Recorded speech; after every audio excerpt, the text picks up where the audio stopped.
સોમમાં start કરીએ. જો એમ જોવા જઈએ તો સોમના 4 સબ્જેક્ટ થાય અને તમારા ડબલ એમાં હજી એક થાય મિકેનિક્સ. સ્ટ્રક્ચર ઓરિએન્ટેડ સબ્જેક્ટ 5 થાય.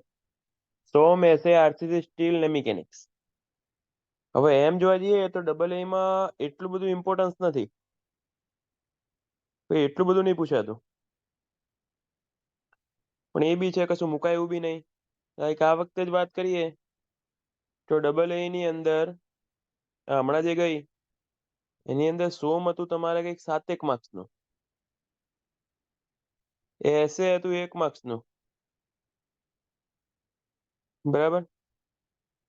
આરસીસી 10 માર્ક્સનું, સ્ટીલ તો હતું જ નહીં, અને મિકેનિક્સ હતું 6 માર્ક્સનું. મતલબ 120 માર્ક્સની વાત કરીએ. આ સબ્જેક્ટ પ્લાનિંગ આસિસ્ટન્ટમાં એક બી નથી, સર્વેયર ને લાગુ નહીં પડે. એટલે સોમ સબ્જેક્ટ પત્યા પછી આપણે સર્વે ચાલુ કરશું, કેમ કે સોમનું કહેવાય ગયું હતું. એટલે જેવું સોમ પતે એવું સર્વે, મતલબ પ્લાનિંગ આસિસ્ટન્ટ ને સર્વેના સબ્જેક્ટ ચાલુ કરશું. ઓકે. વર્ક આસિસ્ટન્ટ માટે આ કામ આવશે. ટોટલ જોવા જઈએ 7 ને 1 8, 18 ને 6 24 માર્ક્સનું પૂછાણું હતું. કોઈ ઓછા તો કહેવાય નહીં. એટલે એક સ્ટીલનું ઇમ્પોર્ટન્સ નથી ને એસે નું ઇમ્પોર્ટન્સ નથી. સોમ મિકેનિક્સ તો સારું પૂછાય છે. સોમ મિકેનિક્સ તો સારું પૂછાય છે. બુક કઈ કરશો? હાલ એકમાત્ર બુક અતુલ સોલ્વ કરવાની છે, બીજી કોઈ જ નહીં. બાકી એમ જોવા જઈએ તો 4 બુક છે. હું આપનું સોમ, એસે અને મિકેનિક્સ લઈશ. સોમ, એસે અને મિકેનિક્સ લઈશ. ભલે પૂછાય ના પૂછાય અલગ વસ્તુ છે, ઓછું વધારે થતું રહે, પણ આપણે છોડી તો ના જ શકીએ, બરોબર.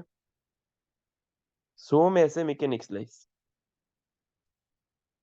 સોમ સબ્જેક્ટ સ્ટ્રેન્થ ઓફ મટીરિયલ ડિગ્રીમાં આવે. ડિપ્લોમામાં આનું નામ મોસ તરીકે હોઈ શકે, બરાબર. અમુક જગ્યાએ મોસ લખે છે, અમુક જગ્યાએ સોમ લખે છે. ચાલુ કરીએ.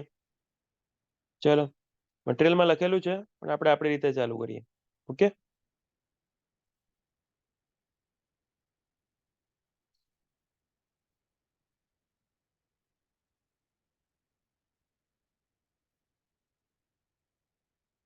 આજે એડ્રેસ મંગાવીશું તમારું, કાલે મટીરિયલ નીકળી જશે. ઓકે. આજે મટીરિયલ મંગાવીશું, કાલે નીકળી જાય. એડ્રેસ મંગાવીશું આજે. આરસીસી સ્ટીલ સ્વામી સાહેબ. સ્વામી સાહેબ, જો પહેલા સ્ટાર્ટ કરીએ. સિલેબસ કેટલો સોમની અંદર? સિલેબસ તો એમ તો ઘણો છે, મોટો છે, સૌથી મોટો સિલેબસ સોમનો છે. પણ આપણે એટલું બધું જોતા નહીં એટલે વાંધો નહીં.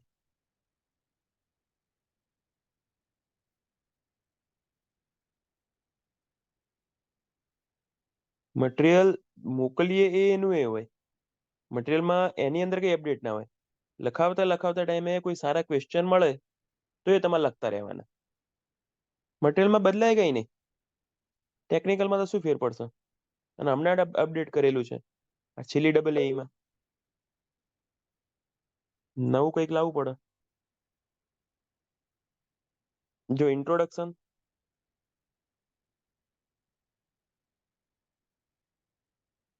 સ્ટ્રેસ એન્ડ સ્ટ્રેઇન, સૌથી આઈએમપી ચેપ્ટર આ બે.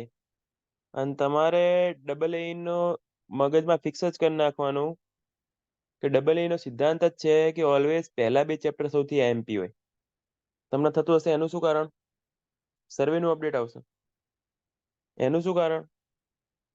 તેનું કારણ એવું છે કેમ કે સૌથી વધારે થિયોરિટિકલ ક્વેશ્ચન પહેલા 2 ચેપ્ટરમાં હોય. કોઈ બી સબ્જેક્ટ ધારો કે છોડવાનો બી વિચારો ને તો એના પહેલા 2 ચેપ્ટર તો કરી જ લેવાના.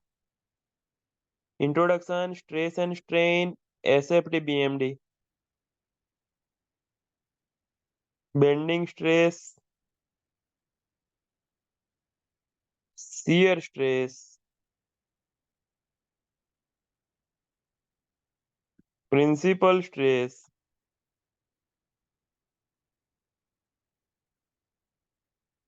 ટોર્શન, કોલમ,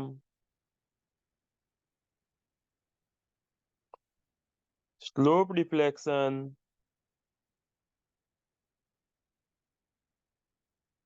ને સીજી મોમેન્ટ ઓફ ઇનર્શિયા અને એક શિયર સેન્ટર.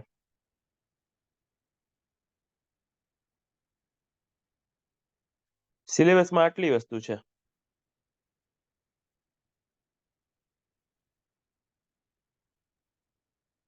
બરોબર. એમ જોવા જઈએ તો ડબલ ડિગ્રીનો આખો સિલેબસ છે.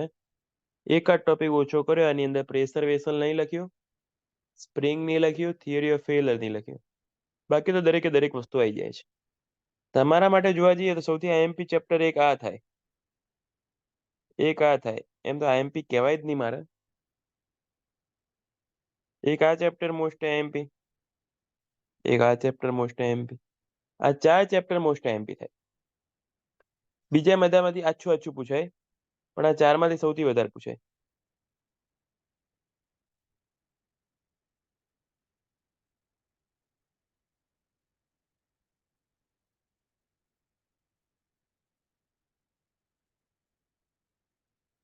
બરાબર. ચાલુ કરું ઇન્ટ્રોડક્શન થી.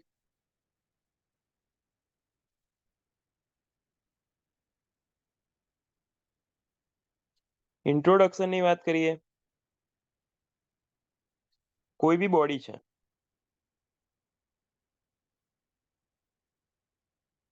બરોબર, કોઈ બી બોડી, એ બોડીમાં મારું ઇન્ટ્રોડક્શન નામ શુભમ છે. છેલ્લા 7 વર્ષથી ભણાવું છું. પહેલા કૃષ્ણામાં ભણાવતો હતો. કૃષ્ણામાં સબ્જેક્ટ લેતો હતો સોમ એસએ એફએમ. પહેલા એફએમ ચાલુ કર્યું હતું, વર્ષ એફએમ ભણાવ્યું, પછી સોમ એસએ એફએમ. પછી વચ્ચે સિચ્યુએશન એવી આવી કે 2 વર્ષ સોમ એસએ એફએમ, મતલબ આરસીસી, સ્ટીલ, ઇરિગેશન, હાઇડ્રોન છોડીને બધા ભણાવતો હતો. 4 સબ્જેક્ટને છોડીને. અક્ષય પટેલ ને હું જ લઈને આવ્યો હતો. બરોબર. પછી કૃષ્ણામાંથી ભાગલા પડ્યા, ધીમે ધીમે બધા છૂટા થયા. બરોબર. આ પેલા જેવું છે, ઇન્ડિયા પાકિસ્તાન જેવું. હા, એટલે અમને અહીંયા લઈને આવ્યો. પછી 1.5 વર્ષથી હમણાં અહીંયા ભણાયું કૃષ્ણામાં. પછી હમણે પોતાનું ચાલુ કર્યું. બરોબર. એ ચાલ્યા કરે, દુનિયાનો નિયમ હે બધું. બહુ લાંબી લાંબી હિસ્ટ્રીઓ છે, એ બધામાં કોઈ જ મિનિંગ નહીં. આપણે ભણવામાં ઇન્ટરેસ્ટ લઈએ. અને મેઇન વસ્તુ, ઇન્સ્ટા અને ફેસબુક ખાસ બંધ કરી નાખજો, તો જ પાસ થવાની આશા રાખજો. બે ફાઈબર વચ્ચેનું અંતર કે બે પોઈન્ટ વચ્ચેનું અંતર, ધારો કે એ બી, બે પોઈન્ટ વચ્ચેનું અંતર એલ છે. બરોબર. ફોર્સ એપ્લાય કર્યો,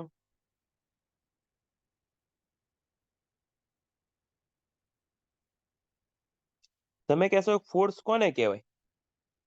ફોર્સ કોઈને બી કહી શકો તમે.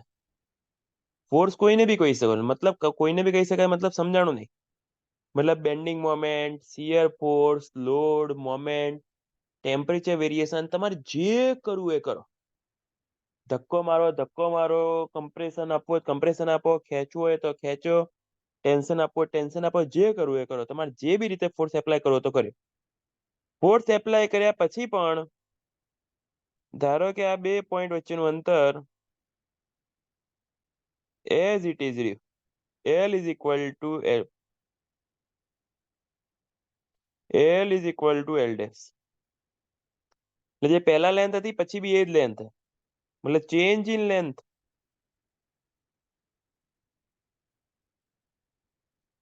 ચેન્જ ઇન લેન્થ, જેને આપણે ડેલ્ટા એલ કહીએ. ચેન્જ ઇન લેન્થ જેને આપણે ડેલ્ટા એલ કહીએ,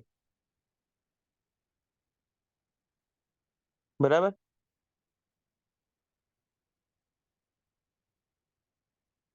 એટલે કે એલ ડેશ માઇનસ એલ, મતલબ final length minus initial length.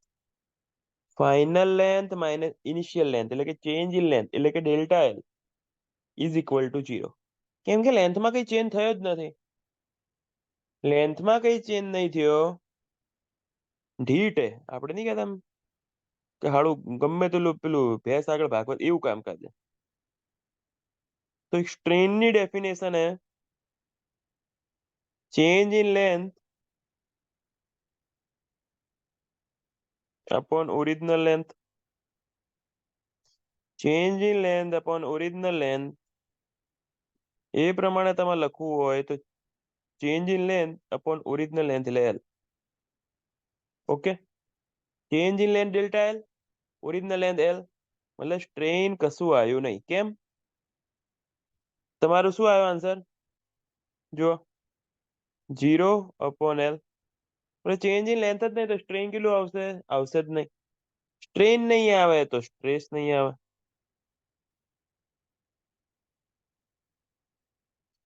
એટલે કહેવાનો મતલબ મારો એવો છે, કોન્સેપ્ટ એવો છે કે સૌ પ્રથમ માણસ પહેલા જો એક વસ્તુ મગજમાં ફિક્સ કરી નાખજો, ફોર્સ આવે.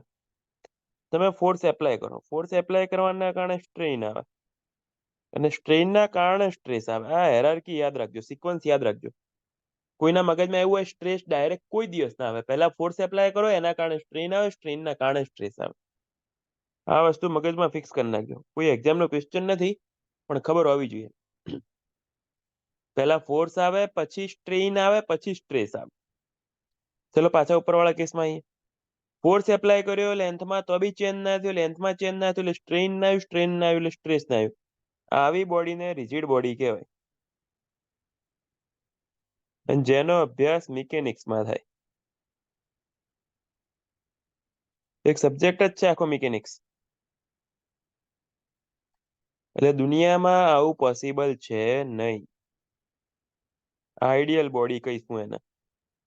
પોસિબલ નહીં મતલબ દુનિયામાં એવી કોઈ બોડી બની જ નથી કે જે આવી હોય. તમે ફોર્સ એપ્લાય કરો અને એના ડાયમેન્શનમાં ચેન્જ ના થાય. કંઈક ને કંઈક તો વેરિએશન આવે આવે ને આવે જ. ભલે નાનામાં નાનું આવે, બહુ નાનું આવે, 1 mm આવે કે 2 mm આવે, કંઈક ને કંઈક તો ચેન્જ આવે, કમ્પલસરી આવે. બરાબર. એટલે કોઈ દુનિયામાં એવી બોડી બની જ નથી, એટલા માટે આ બોડીને આપણે રિજિડ બોડી કહીએ. દુનિયામાં કોઈ જ બોડી આવી બની નથી એટલે આ બોડીને આપણે શું કહીએ? રિજિડ બોડી કહીએ. શું કીધું? એટલે કેટલા ક્વેશ્ચન બની શકે આની અંદર? મિકેનિક્સમાં શેનો અભ્યાસ થાય? Rigid body. રિજિડ બોડી કોને કહેવાય? કે જેનામાં સ્ટ્રેઇન જ ના આવે. બરાબર. સ્ટ્રેઇન કોને કહેવાય? Change in length upon original length. Rigid બોડીમાં સ્ટ્રેઇન કેટલું આવે? 0. હા ભાઈ, ડાયમંડ થી પણ મજબૂત વસ્તુ હોય, જરૂર નથી. શું ડાયમંડ નો શેપ ના બદલી શકું? ડાયમંડ નો શેપ બદલાય કે ના બદલાય? મોદી સાહેબ,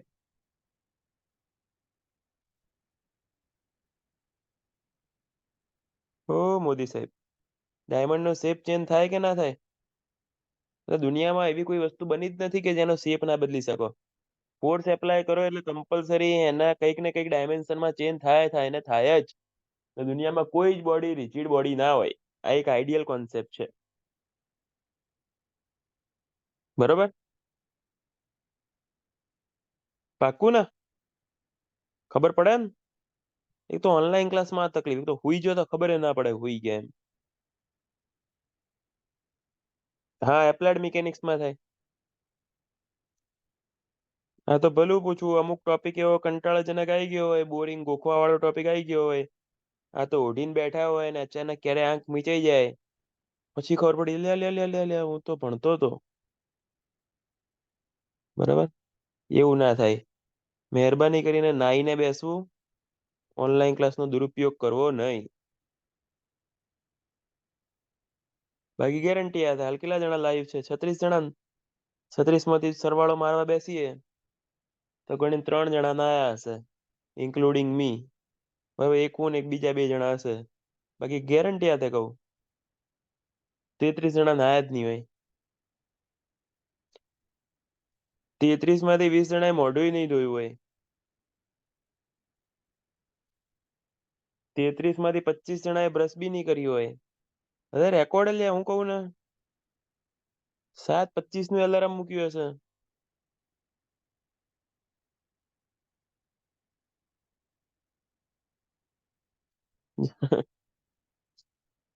એટલે હું એન્જિનિયરિંગ કરીને જ આવ્યો કહી દઉં હાલો હોસ્ટેલ ની અંદર અઠવાડિયે અઠવાડિયે ના હતા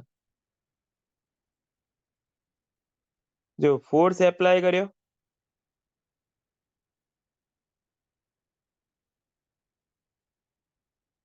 પછી L not equal to L dash એટલે ચેન્જ ઇન લેન્થ આવ્યું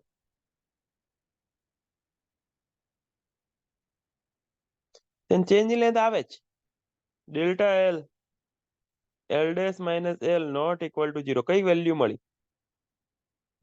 કઈક વેલ્યુ મળી ચેન્જ ઇન લેન્થ કઈક આવ્યું તો ચેન્જ ઇન લેન્થ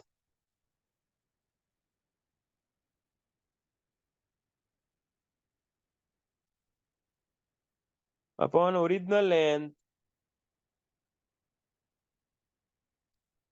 એટલે કે delta L upon L not equal to 0 ના થયું એટલે સ્ટ્રેસ 0 ના થયું એટલે સ્ટ્રેનની કઈ વેલ્યુ આવી સ્ટ્રેસ પણ આવશે આવી બોડીને ડિફોર્મેબલ બોડી કહેવાય જેનો અભ્યાસ આપણે સોમમાં કરશું અને આ રિયાલિસ્ટિક છે કોઈ બી બોડી આ રિયાલિસ્ટિક છે શું કીધું ફોર્સ એપ્લાય કરો એટલે લેન્થમાં કંઈક ને કંઈક ચેન્જ થાય ને થાય જ જે રિયાલિસ્ટિક વસ્તુ છે એટલે સ્ટ્રેન આવ્યું એટલા માટે સ્ટ્રેસ આવ્યું તો પૂછીએ કે સોમમાં શેની સ્ટડી થાય સોમમાં શેનો અભ્યાસ થાય તો સોમમાં ડિફોર્મેબલ બોડીનો અભ્યાસ થાય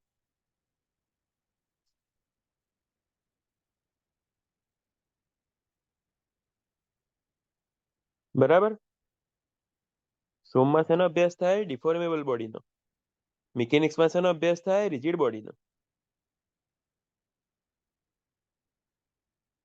સમજાણું ક્લિયર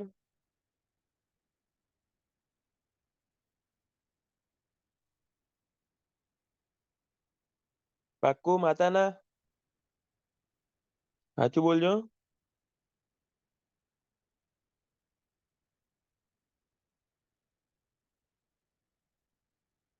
ચલો આગળ જઈએ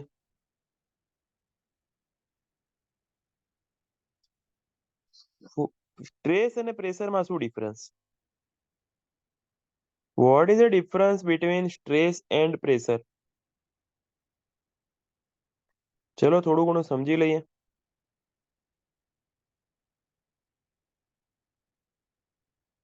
સ્ટ્રેસની વાત કરીએ કોઈને નાનું નાનું દેખાતું હોય તો પોતાના મોબાઈલમાં ઝૂમ કરી શકે છે પોતાના મોબાઈલમાં 2 આંગળીથી ડ્રેગ કરશે તો ઝૂમ થઈ જશે આ ના ખબર હોય તો કહું લેપટોપમાં ના થયું સ્ટ્રેસની વાત કરીએ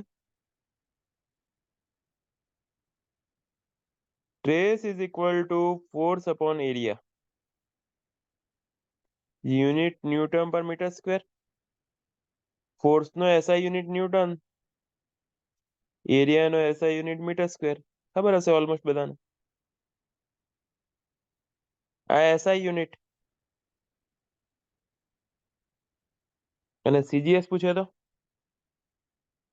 સીજીએસ પૂછે તો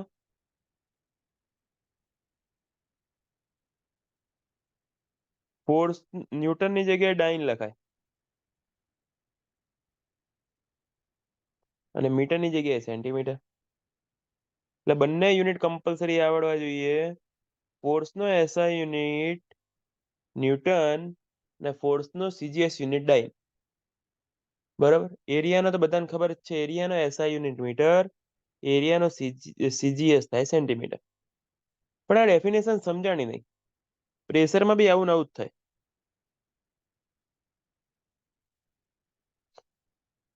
તો શું સ્ટ્રેસ ને પ્રેશર સરખા થઈ ગયા? એમ તો જોવા જઈએ તો બધું સરખું જ છે. સ્ટ્રેસમાં પ્રેશરમાં તો ફરક શું?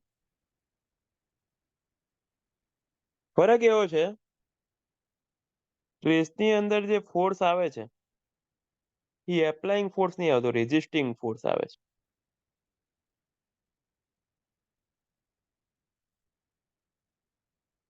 અને જ્યારે પ્રેશરની અંદર એપ્લાઇંગ ફોર્સ આવે છે. એટલે પ્રેશર એપ્લાય થાય, સ્ટ્રેસ એપ્લાય ના થાય. સ્ટ્રેસ ઓલવેઝ જનરેટ થાય. કોઈ કે મેં સ્ટ્રેસ એપ્લાય કર્યો તો વાત 100% ખોટી. સ્ટ્રેસ એપ્લાય થાય નહીં, સ્ટ્રેસ જનરેટ થાય. અને સ્ટ્રેસ બી ત્યારે જનરેટ થાય જ્યારે તમને કોઈ રોકી રાખતું હોય. દરેક વખતે ફોર્સ એપ્લાય કર્યો એટલે સ્ટ્રેસ જનરેટ થાય જ એવું ના હોય. સમજો, એક્ઝામ્પલ આપો. સ્ટ્રેસ રિએક્શન બતાવે, એક્શન નહીં બતાવતું. લાઈક આ બીમ હે, ફિક્સ બીમ, ટેમ્પરેચર વધ્યું એટલે એક ટાઈપનો ફોર્સ જ કહેવાય. એટલે બીમને વધવાની ઈચ્છા છે, ટેમ્પરેચર વધ્યું, બીમને વધવાની ઈચ્છા છે, ફિક્સ છે, બે બાજુ વધવાની ઈચ્છા તો ખરી ને. કોની ઈચ્છા ના હોય? ટેમ્પરેચરનો નિયમ જ છે, ટેમ્પરેચર વધે વધવાની ઈચ્છા ખરી, પણ વધવા દેશે નહીં, બે બાજુ ફિક્સ છે ને. ન્યૂટન્સ થર્ડ લો કહી શકાય. વધવું છે પણ બે બાજુ ફિક્સ છે, નહીં વધવા દઉં. એટલે અંદરની બાજુ ધક્કો માર્યો એટલે કયા સ્ટ્રેસ આયા? કમ્પ્રેસિવ સ્ટ્રેસ આયા. ખબર પડી કેમ કમ્પ્રેસિવ આયા? એને વધવું છે, વધવા મળતું નહીં એટલે અંદરની બાજુ ધક્કો માર્યો. ધારો કે એ જ રીતે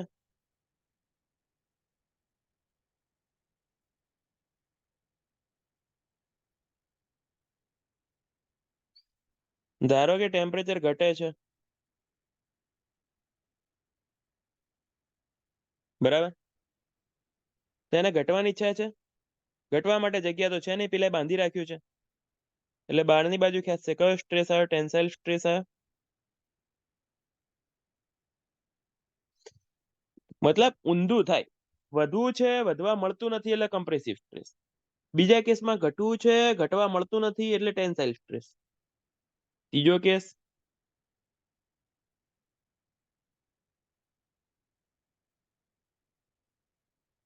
ટેમ્પરેચર વધ્યું, કેન્ટિલીવર બીમ. વધવું છે, વધો.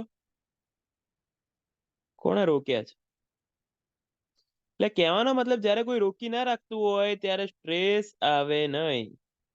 સ્ટ્રેસ ત્યારે જ આવે જ્યારે કોઈ રોકી રાખતું હોય, અધરવાઇઝ સ્ટ્રેસ ના આવે. બાકી દરેક ફોર્સ એપ્લાય કરવાથી કઈ સ્ટ્રેસ આવે જેવું ના હોય.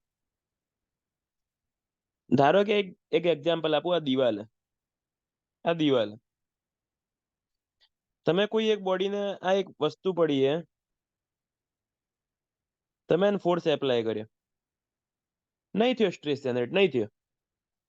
તમે એને ધક્કો મારતા મારતા મારતા આ બાજુ લઈ ગયા, તમે ધક્કો મારતા મારતા મારતા મારતા આગળ લઈ ગયા, પણ જે વખતે એ વસ્તુ અહીંયા આવીને ઊભી રહી ગઈ, આ એ જ વસ્તુ છે. હવે મારો ધક્કો, હવે મારો ધક્કો, હવે ધક્કો લાગશે, સ્ટ્રેસ જનરેટ થશે. સમજાણું છે કહેવા માંગુ છું? જ્યારે કોઈ રોકી રાખતું હોય ત્યારે જ સ્ટ્રેસ જનરેટ થાય, અધરવાઇઝ સ્ટ્રેસ જનરેટ ના થાય. એક્ઝામ્પલ આપું. આ જગા મગાને ઘરમાં છે, બરોબર? ઘરમાં બેઠો તો અચાનક મેસેજ આવ્યો કે જગુ મળવા આય ને. હવે જગુ ફટાફટ નાવા જાય છે, રેડી બેડી થઈ જાય છે, સ્પ્રે બ્રે છાંટી લે છે. ને જગુ જેવા બહાર નીકળવા જાય છે પછી ખબર પડે છે ઘર તો બહારથી બંધ કરેલું છે. લ્યા લ્યા, લોચો માર્યો હતો. બાપાને ખબર હતી જગુભાઈ સીધા નહીં. તો જગુએ બધી બધી ટ્રાય કર્યો, બારી જોઈ, બારી એ નહીં ખુલે એમ, દરવાજાથી નહીં નીકળાય એમ, ઉપરથી સીડીથી જવાય એવું નહીં. જગુભાઈ કંટાળ્યા ખતરનાક. બીજો મેસેજ આવ્યો, જગુભાઈ સ્ટ્રેસ વધતો જાય છે. જેમ જેમ મેસેજ આવતા જાય છે, મતલબ મેસેજ ઇઝ અ ફોર્સ, જેમ જેમ ફોર્સ લાગતો જાય છે સ્ટ્રેસ વધતો જાય છે. પછી ફોન આવ્યો એટલે સ્ટ્રેસ ફોર્સ વધતો જ જાય એટલે સ્ટ્રેસ વધે. કેમ? કેમ કે અહીંયા એને ફ્રી થવાની ક્યાંય જગ્યા નથી. સ્ટ્રેન જો રિલીઝ થઈ શકતું હોય, તો સ્ટ્રેસ ના આવે, પણ અહીંયા એને રિલીઝ થવા માટે ક્યાંય જગ્યા છે નહીં. એટલે જેમ જેમ મેસેજ ફોન આવતા જાય છે, ફોર્સ આવતો જાય છે, જગ્ગુભાઈનો સ્ટ્રેસ વધતો જાય છે. હવે દરેક બોડીની એક લિમિટ હોય. સાંભળજો, દરેક બોડીની એક લિમિટ હોય. એક લિમિટ સુધી એ સ્ટ્રેસ સહન કરી શકે, પછી એનું ફેલર થઈ જાય. પછી શું થઈ જાય? એનું ફેલર થઈ જાય. એટલે કહેવાનો મતલબ એવો છે કે જો તમે વધારે પડતો સ્ટ્રેસ આવી ગયો તો બોડીનું ફેલર થઈ શકે છે. બરાબર? પછી એટલામાં જગ્ગુભાઈની બેન જે સપોર્ટિવ છે, બરાબર, ઓલવેઝ બેન જ સમજે છેલ્લે તો, આઈને બારીમાં નાની એવી બારી ખોલી દે છે. એટલે જગ્ગુભાઈ ઉડતા ઉડતા જાય છે. સ્ટ્રેસ 0. જ્યાં સુધી કોઈને રોકી રાખો ત્યાં સુધી જ સ્ટ્રેસ જનરેટ થાય, અધરવાઇઝ સ્ટ્રેસ જનરેટ થાય નહીં. જરૂરી નથી કે દરેક એપ્લાઇંગ ફોર્સમાં સ્ટ્રેસ જનરેટ થાય જ. અમુક એપ્લાઇંગ ફોર્સમાં સ્ટ્રેસ જનરેટ ના થાય. બરોબર? સમજાણો? કોન્સેપ્ટ ખબર પડી? જગુ એકદમ ક્લિયર છે કે નહીં?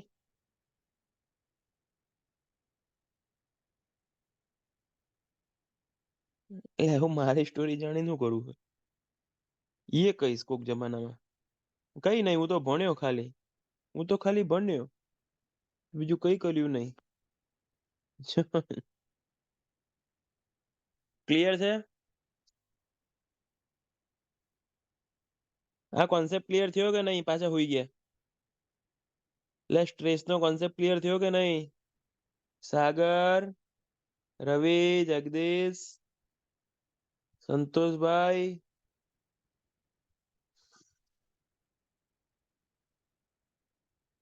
તમે જાગતા રહો યાર, બીક લાગે મને. ક્લિયર? Concept clear? ચલો આગળ વધીએ. ખબર પડી સ્ટ્રેસ કોને કહેવાય? ચલો, મતલબ રોકી રાખશો તો સ્ટ્રેસ જનરેટ થશે. બરાબર, આગળ વધો.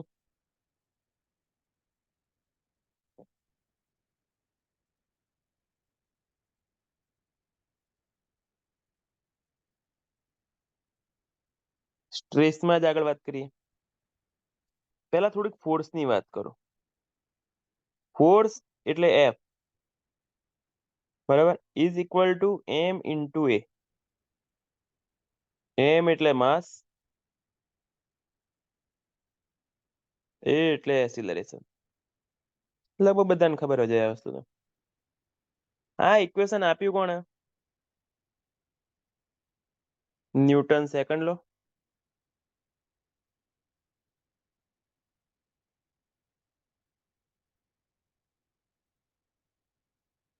Force F is equal to mass into acceleration, Newton second law.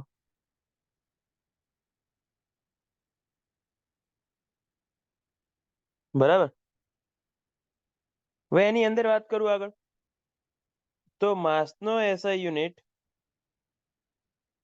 KG SI unit અને ગ્રામ સીજીએસ યુનિટ. એસિલરેશન નો એસઆઈ યુનિટ મીટર પર સેકન્ડ સ્ક્વેર. સીજીએસ લખું તો સેન્ટીમીટર પર સેકન્ડ સ્ક્વેર. એટલે કોઈ બી દિવસ અને ફોર્સ નો એસઆઈ યુનિટ ન્યૂટન અને ડાઇન સીજીએસ.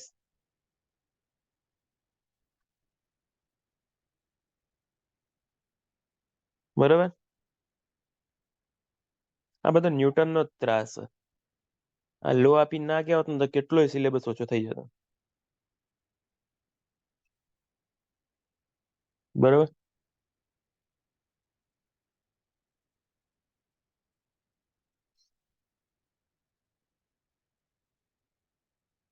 તો ફોર્સ ની વાત કરું,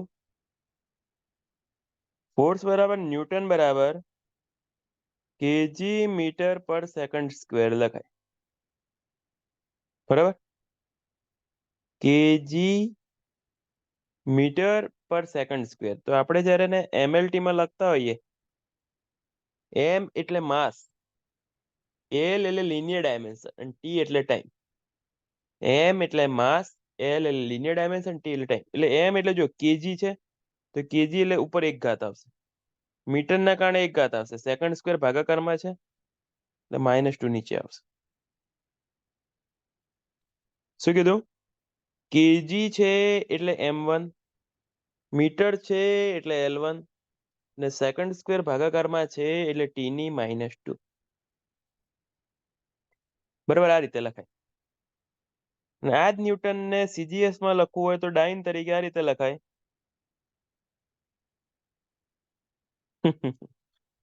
આ બાજુ આ જ ન્યૂટનને ડાઇન તરીકે લખવું તો આ રીતે લખાય, ગ્રામ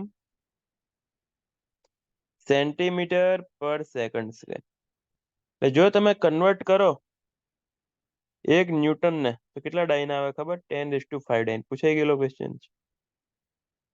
પૂછાઈ ગયેલો ક્વેશ્ચન છે. એક ન્યૂટન એટલે કેટલા ડાઇન? આના ઉપરથી મળી જાય. એટલે ફોર્સનો SI યુનિટ બી ખબર હોવી જોઈએ, ફોર્સનો CGS યુનિટ બી ખબર હોવી જોઈએ.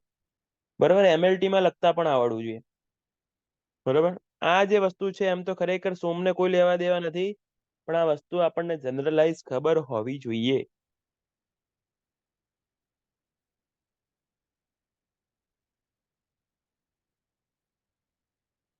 ક્લિયર છે?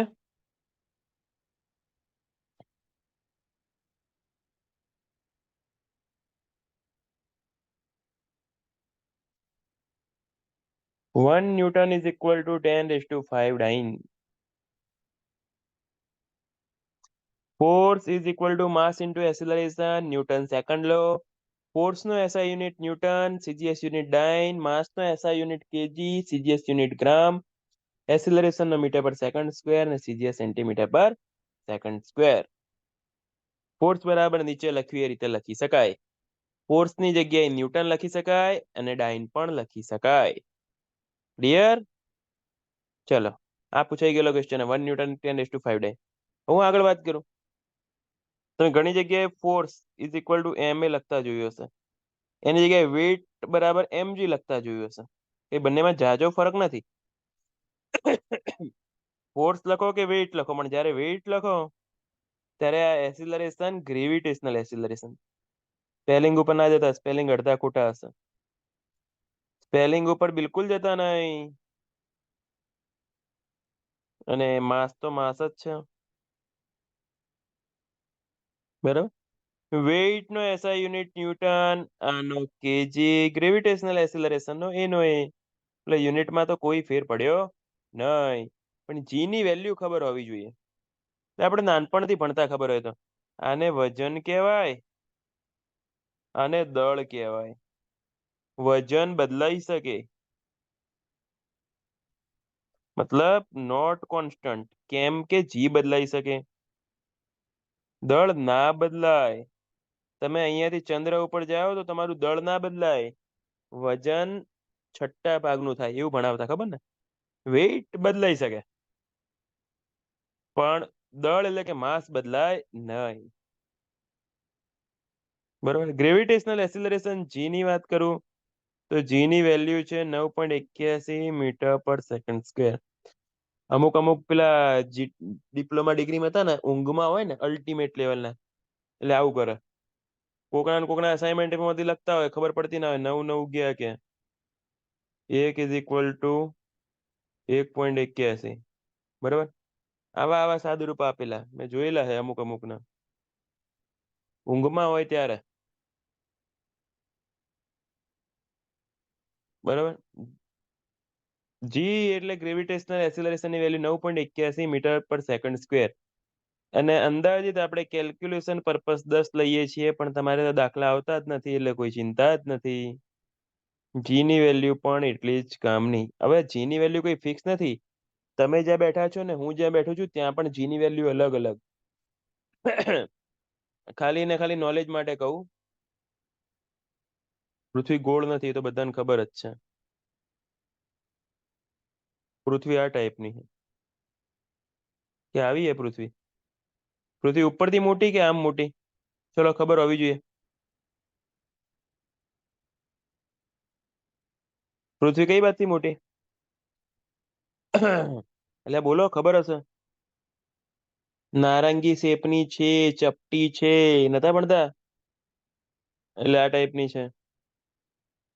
આને ઇક્વેટર કહેવાય. આ જે વચ્ચે લાઈન ડ્રો કર્યું ને એને ઇક્વેટર કહેવાય. આ જે વચ્ચેનું સર્કલ દેખાય છે,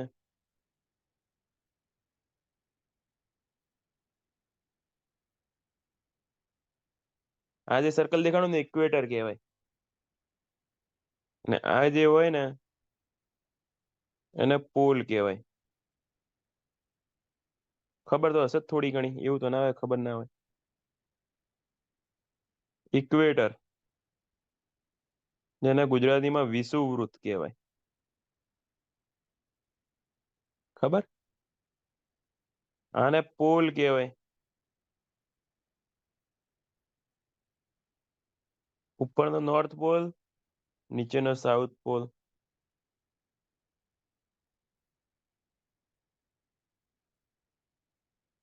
આપણું ઇન્ડિયા અહીંયા ક્યાંક છે.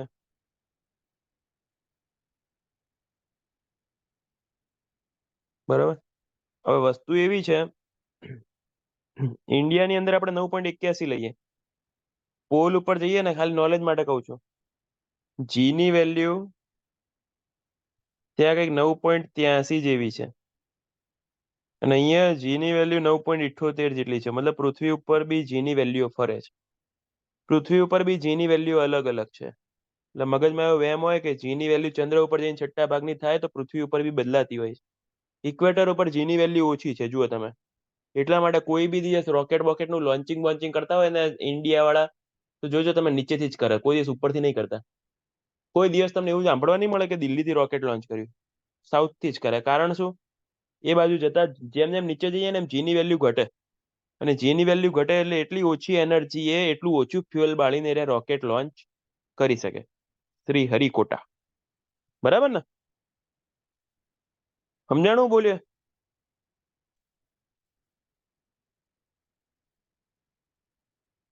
બાકી તો બધું તમને સાહેબ ભૂગોળમાં સર્વેમાં ભણાવશે જ. તો ઘણા દેશનું એવું બી હોય છે, એ તો વધારે ફ્યુઅલ આપણે રશિયા જોડે ફ્યુઅલ ક્યાં ઓછું હોય? રશિયા તો આખા કન્ટ્રી આખા વર્લ્ડ ને ફ્યુઅલ સપ્લાય કરે. અમુક અમુક કન્ટ્રી બીજા દેશમાં જઈને બી રોકેટ લોન્ચ કરે છે, ખબર ના હોય તો. ખબર હશે ઘણાને.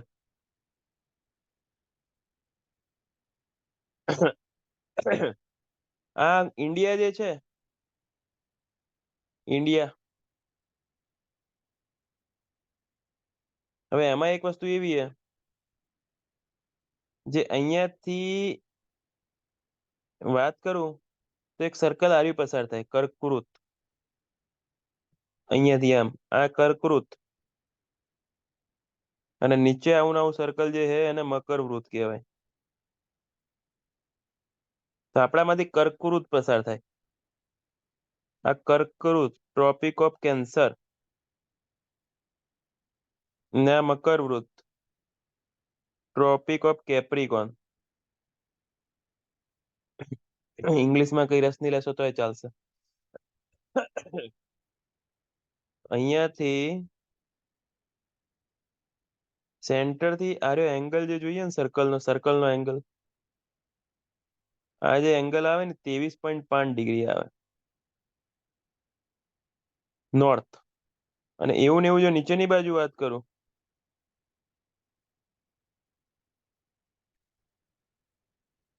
નીચેની બાજુ વાત કરું તો 23.5 ડિગ્રી સાઉથ. મતલબ આપણામાંથી કર્કવૃત પસાર થાય. આપણો જે આ ભાગ છે એ કર્કવૃત માંથી પસાર થાય. બરોબર. તો ઇન્ડિયાના ટોટલ 8 રાજ્યોમાંથી કર્કવૃત પસાર થાય. ફાયદો શું થાય એનાથી ખબર? આ કર્કવૃત મકરવૃત ભણવાથી મતલબ આ કર્કવૃત થી મકરવૃત વચ્ચેના ભાગમાં ગરમી બહુ પડે. એના નામ તો ભૂલી ગયો હું, પેલું સમશીતોષ્ણ એવું કઈક કહેવાય. એનાથી ઉપર પાછું એ રીતના છેલ્લાથી ઉપર પેલું આર્કટિક, એટલે એકદમ ઠંડા પ્રદેશો. એ રીતના 3 ભાગ પાડેલા હમણાં. બરાબર. કર્કવૃત એટલે આપણા ઇન્ડિયાના કંઈક 8 રાજ્યોમાંથી પસાર થાય. ગુજરાત, રાજસ્થાન, MP, છત્તીસગઢ, ઓરિસ્સા, પશ્ચિમ બંગાળ, મિઝોરમ ને ત્રિપુરા, એવું કંઈક છે. અને ગુજરાતમાંથી પસાર થાય છે એટલે ગુજરાતના 6 જિલ્લામાંથી બી પસાર થાય. ગુજરાતના 6 જિલ્લામાંથી બી પસાર થાય. બરોબર. એટલે કહેવાનો મતલબ, ચલો આપણે ટોપિકમાંથી ડાયવર્ટ થઈ ગયા. મતલબ શોર્ટમાં કહેવાનું એટલું જ છે કે મગજમાંથી એવું કરી નાખજો કે જીની વેલ્યુ પૃથ્વી ઉપર સરખી છે. પૃથ્વી ઉપર બી જીની વેલ્યુઓ ફરે છે. બરોબર ને? કયા કયા કીધા? સ્ટેટ કયા કયા કીધા? નોલેજ માટે ગુજરાત, રાજસ્થાન, MP, છત્તીસગઢ ખરી, મિઝોરમ, ત્રિપુરા, પશ્ચિમ બંગાળ, કયું રહી ગયું? હા, એ મમ્મી પણ ગુજરાતી છે, એવું જ કંઈક શીખવાડવામાં આવે છે. મમ્મી. MP, મિઝોરમ પણ, પશ્ચિમ બંગાળ, ગુજરાતી, ગુજરાત, રાજસ્થાન, છત્તીસગઢ, ઝારખંડ આવે? ઝારખંડ આવે કે ઓરિસ્સા આવે? તમારું જીએસ તો સારું હોવું જોઈએ. ચલો કઈ વાંધો નહીં, નહીં યાદ આવતું તો એક જ ચૂકી ગયા. ચલો પાછા આવીએ આપણે, સોમમાં આવીએ. આ ભૂગોળનો લેક્ચર થોડી છે. ઝારખંડ, સારું સારું. પાક્કું ને? પાક્કું ને? 100% ને? ટ્રસ્ટ કરી શકું ને?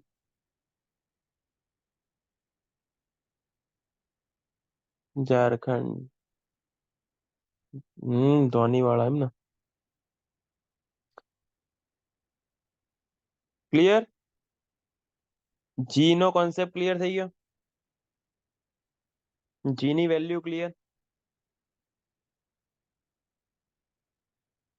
બરાબર, ખબર પડવી જોઈએ જી માં કમ્પ્લીટલી. ખબર ના પડે તો કહી શકો છો. આગળ વાત કરું. એક વસ્તુ એ બી યાદ રાખજો, 1 kg એટલે કેટલા ન્યૂટન? 1 kg એટલે કેટલા ન્યૂટન? કેટલા થાય?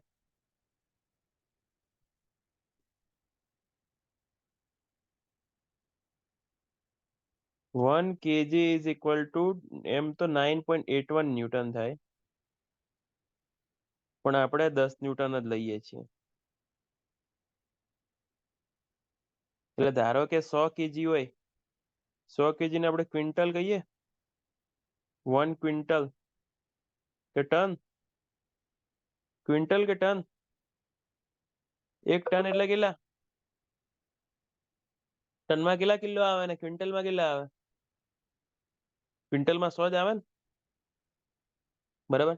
તો આને તમારે 1000 ન્યૂટન લખવું હોય તો બી લખાય. એ જ રીતે 1000 kg બરાબર 1 ton is equal to 10,000 kg, sorry, newton. 10,000 newton ને 10 કિલો ન્યૂટન પણ લખાય.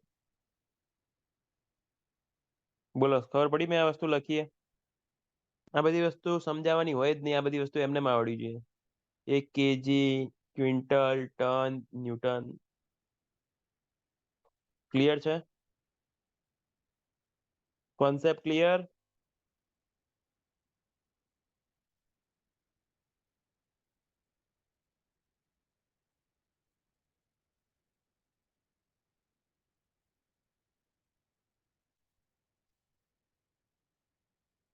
ડન.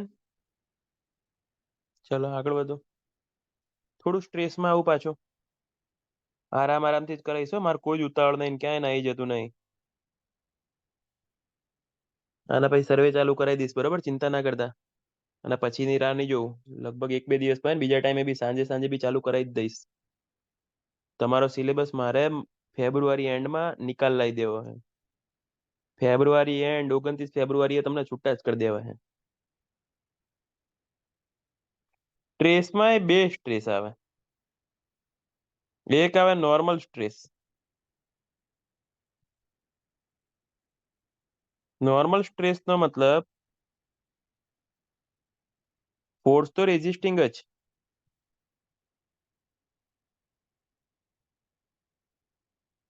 પણ એરિયા પરપેન્ડિક્યુલર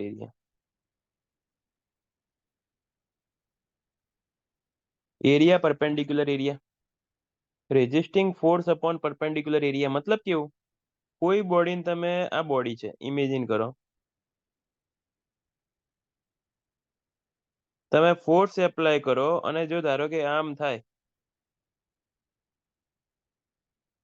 તો એ નોર્મલ સ્ટ્રેસ કે મતલબ બેન્ડ થઈ, તો શું થઈ? બેન્ડ થઈ, આખો એરિયા આવ્યો, પરપેન્ડિક્યુલર એરિયા આવ્યો, આખો એરિયા છે આ રહ્યો, આખો એરિયાથી લેવા દેવા, આ જેટલો બી એરિયા દેખાય છે તમને ઉપરનો, એ આખો એરિયા આવ્યો, પરપેન્ડિક્યુલર એરિયા, બરોબર. ને શીયર સ્ટ્રેસમાં કેવું હોય? શીયર સ્ટ્રેસ બી કહેવાય ને બીજું નામ એનું ટેન્જેન્શિયલ સ્ટ્રેસ બી છે. શીયર સ્ટ્રેસ બી કહેવાય ને બીજું નામ એનું ટેન્જેન્શિયલ સ્ટ્રેસ બી છે. રેઝિસ્ટિંગ ફોર્સ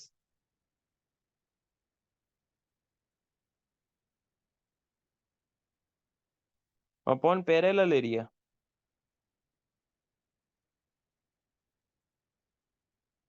તો મતલબ આ ટાઈપનું કોઈ બોડી છે, ફોર્સ એપ્લાય કર્યો અને આર પાર કટ થઈને બહાર નીકળી ગયું, મતલબ બે ટુકડા જ થઈ ગયા.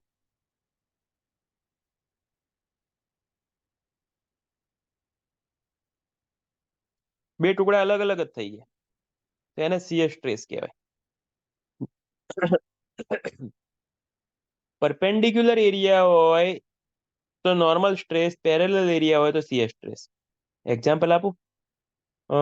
મોબાઈલ છે, મોબાઈલમાં ઉપરથી જોરથી આંગળી મારી, એટલે સમજે ને દહીં છે, દહીંની અંદર આંગળી મારીને દહીં આંગળી આરપાર નીકળી ગઈ, તો એ શીયર સ્ટ્રેસ થયું. લાઈક બોલ્ટ છે, બરોબર, પ્લેટમાંથી આરપાર નીકળી ગયો તો શીયર, અને પ્લેટને બેન્ડ કરે તો નોર્મલ સ્ટ્રેસ. પંચિંગ કરતા હતા, 3 પેજ છે, પંચ કર્યું, પંચ થઈ ગયો તો એ શીયર સ્ટ્રેસ. જે તે ડાયરેક્શનમાં ફોર્સ એપ્લાય કર્યો એ ડાયરેક્શનમાં ફેલ થઈ ગયું એટલે શીયર સ્ટ્રેસ. પણ પેજ પડ્યા છે 50 જેવા, પંચિંગ કરવા જ ગયો અને પંચિંગ થયું જ નહીં, પેજ બેન્ડ થઈ ગયા, તો એને કહેવાય નોર્મલ સ્ટ્રેસ. સમજાણું? કોન્સેપ્ટ ક્લિયર થયો? નોર્મલ ને શીયર તો એમ તો હું આખા જે ચેપ્ટર ભણાવીશ. અને પ્રેશરની વાત કરું, પ્રેશરની ડેફિનેશન આવી છે જો, પ્રેશરનો unit newton per metre square તો લખી શકાય, જોડે જોડે પાસ્કલ બી લખી શકાય, કેમ કે પાસ્કલે ભણાવ્યું હતું ને એટલે. ફોર્સ બેન્ડ થઈ શકે? ફોર્સ તો એપ્લાઇંગ વસ્તુ છે ભઈલું, ફોર્સ ક્યાં બેન્ડ થવાની વાત આવે?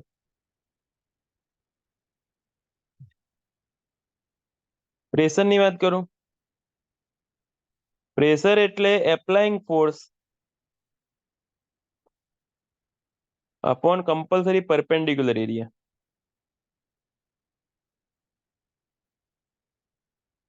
પરપેન્ડિક્યુલર આ રીતે લખાય.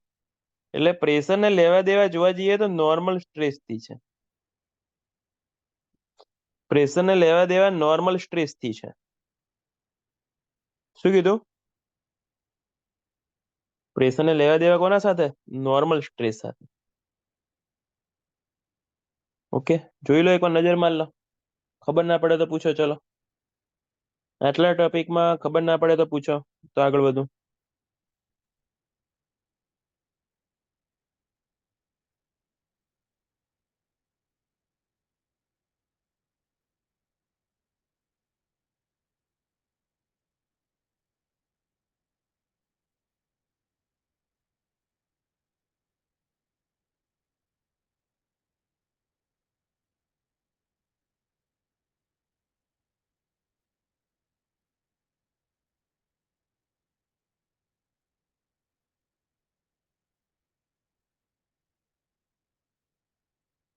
બોલો.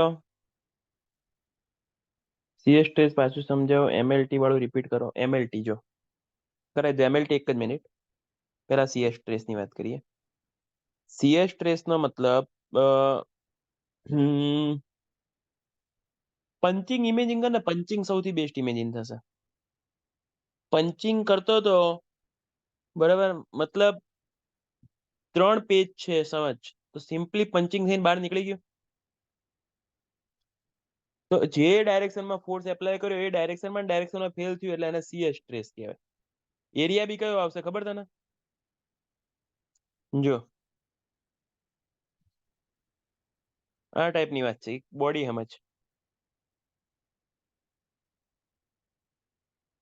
આ પેજ સમજ, આટલા પેજ છે.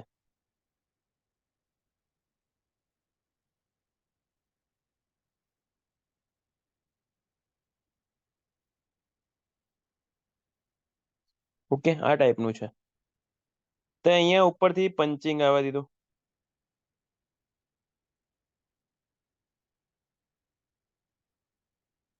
બરોબર, થશે શું?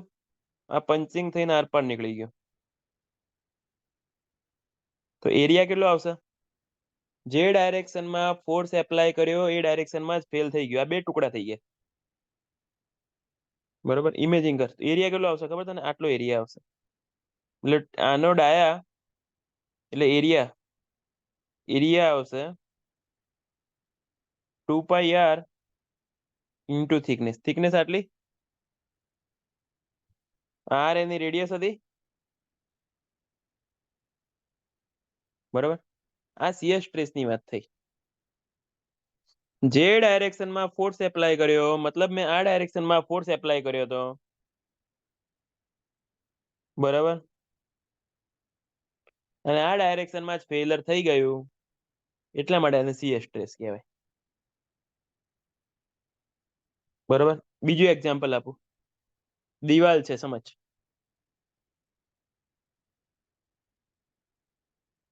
દિવાલ ઉપર જોરથી મુક્કો માર્યો અને આ મુક્કો આરપાર નીકળી ગયો. બરાબર, તો આ જે એરિયા આવ્યો એ શીયર કહેવાય. આ જે એરિયા કહેવાય એ મતલબ જે ડાયરેક્શનમાં ફોર્સ એપ્લાય કર્યો એ ડાયરેક્શનમાં જ ફેલર થાય તો એને શીયર કહેવાય. પણ ધારો કે દિવાલ આમ થઈ જાય તો એ નોર્મલ સ્ટ્રેસ કહેવાય. એક્ઝામ્પલ આપો. હવે લાઈક આ જ પંચિંગ માટેની જ વાત કરતો હતો, પણ બહુ મોટું છે, થિકનેસ વધારે છે, બહુ વધારે પડતી થિકનેસ છે. બરોબર,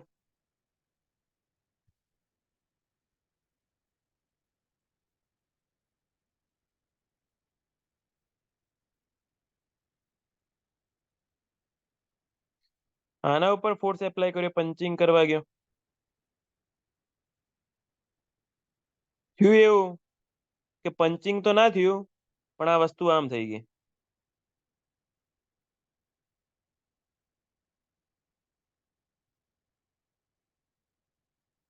આખી બેન્ડ જ થઈ ગઈ. મતલબ એરિયા કયો આવશે ખબર તમને? આની અંદર એરિયા આર્યો આવશે.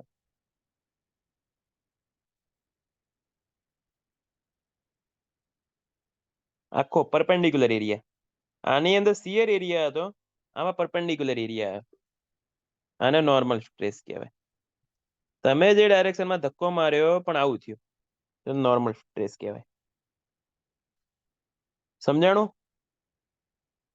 એક્ઝામ્પલ આપું બીજું. એક ભાઈબંધને મુક્કો માર્યો, એનો ગાલ બેન્ડ થઈ ગયો, તો એ નોર્મલ સ્ટ્રેસ થયો. મુક્કો માર્યો ને હાથ અંદર આર પાર નીકળી ગયો, એ સ્ટ્રેસ થયો. બીજું તો હું એક્ઝામ્પલ આપું યાર. પાઇલ છે, એકદમ સોફ્ટ સોઇલ છે, એકદમ સોફ્ટ સોઇલ છે. બરાબર, અને પાઇલ ઉપરથી એમ સીધી જવા દે, આર પાર નીકળી ગઈ, જેને આપણે પંચિંગ શિયર કહીએ. એ શિયર સ્ટ્રેસ થી. ઘરમાં ફ્લેટ સ્લેબ નો કોન્સેપ્ટ આવશે આરસીસી માં. સ્લેબની થિકનેસ ધારો કે બહુ ઓછી રાખી અને બીમ વગરનો કોલમ મૂકી દીધો, બીમ વગરનો કોલમ, તો કોલમ આરપાર નીકળી શકે, એટલે પંચિંગમાં ફેલ થઈ શકે. એટલે આપણે શું કરીએ? ઉપર કોલમ હેડ મૂકીએ. આ ભાઈએ જે બતાવ્યું સાગર ભાઈએ પરફેક્ટ ઇમેજ, પણ શેની છે? બેન્ડિંગ ની, શિયર ની? નોર્મલ ની છે કે શિયર ની છે? બેન્ડિંગ એ જ નોર્મલ. હો, બેન્ડિંગ એ જ નોર્મલ. હું વારંવાર બેન્ડિંગ નોર્મલ બોલું, બેન્ડિંગ એ જ નોર્મલ. આ સાગર ભાઈએ જે ઇમેજ મોકલી છે એ બેન્ડિંગ ની છે કે શિયર ની છે? બરોબર, પરફેક્ટ નોર્મલ. નોર્મલ એટલે બેન્ડિંગ. અને ધારો કે આરપાર હાથ નીકળી ગયો હોત તો? કઈ મૂવીમાં આરપાર નીકળી જાય? એમ વધારે પડતું ફોર્સફુલી મારે ને તો આરપાર નીકળી જાય, આખી રીતી બીતી બહાર આવી જાય. એક મૂવી હતું, કયું હતું? ભૂલી ગયો હું. હમણાં જ જોયું હતું. બહુ ગુસ્સા મારે ને તો હાથ આરપાર નીકળી જાય. ટ્રિપલ આર માં ને? લગભગ ટ્રિપલ આર માં જ. એવેન્જર તો નહીં જોયું લે.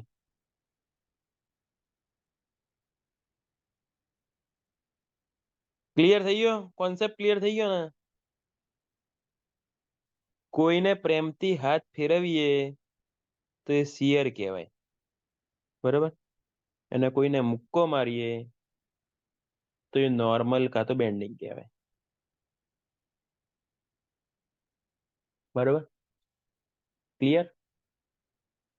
પ્રેશર ની વાત કરતો તું કોક.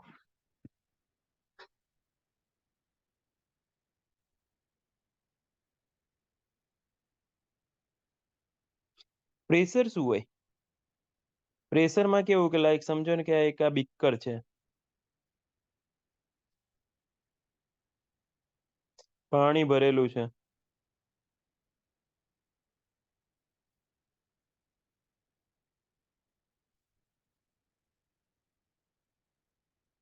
બરોબર? તો એના કારણે અહીંયા ફોર્સ લાગે.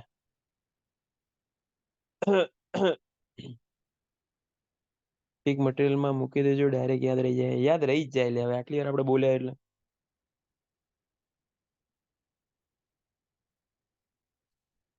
અને એ તો વસ્તુ ન કરે, એક્ઝામ ઓરિએન્ટેડ હતી જ નહીં. આ તો સમજવા માટે સમજ્યા આપણે, નોર્મલ ને શિયર. જો અહીંયા આ જગ્યાએ જે ફોર્સ લાગે, આ જગ્યાએ જે પ્રેશર લાગે, એ પ્રેશર આની વાત છે. મતલબ પાણીના કારણે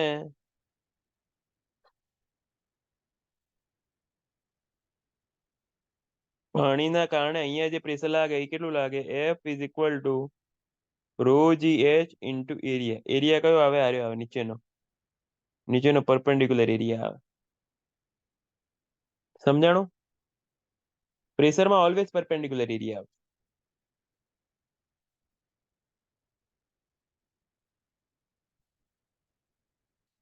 ક્લિયર છે? આટલો નો યુનિટ આ પ્રેશર બતાવે, બરોબર? આ ફોર્સ બતાવે, આ પ્રેશર બતાવે, અને આ પરપેન્ડિક્યુલર એરિયા બતાવે, બરોબર? આ રીતની વાત છે. આના યુનિટને આપણે પાસ્કલ પણ કહી શકીએ. ક્લિયર? કોન્સેપ્ટ ક્લિયર છે?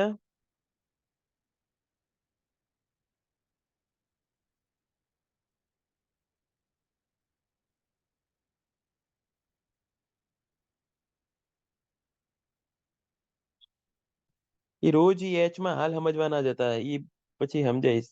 આરી હાઈટ ને એચ કહેવાય.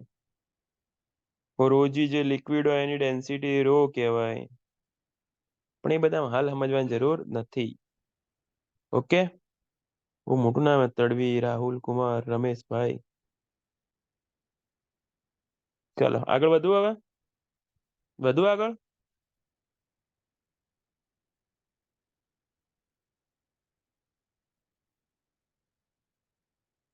ચલો. હવે ફેલર ની વાત કરું. ફેલર બે ટાઈપ ના આવે. ફેલર કઈ ટાઈપ ના આવે? બે ટાઈપ ના આવે.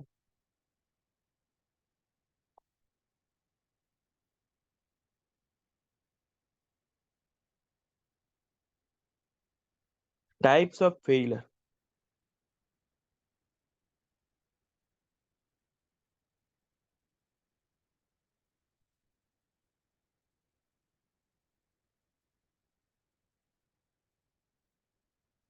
બે ટાઈપ ના ફેલર આવે. કોઈ બોડી છે, એક આવે ડક્ટાઇલ ફેલર.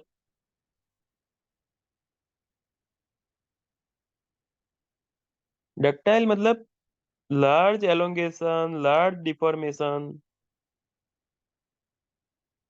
લાર્જ એલોંગેશન મતલબ લાર્જ સ્ટ્રેચિંગ,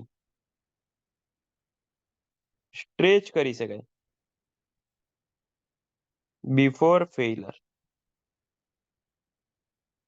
તો તૂટ્યા પહેલા તમે એને બહુ લાંબુ ખેંચી શકો, ખેંચાઈ જ જાય, ખેંચાઈ જ જાય, તૂટ્યા પહેલા એને બહુ લાંબુ ખેંચી શકાય, એને કહેવાય ડક્ટાઇલ ફેલર.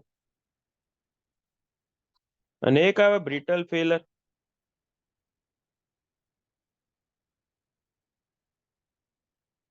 જેને આપણે સડન ફેલર બી કહી શકીએ.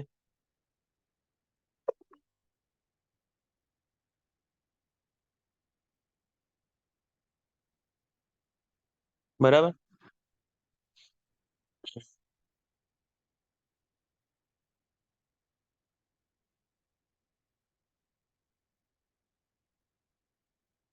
મતલબ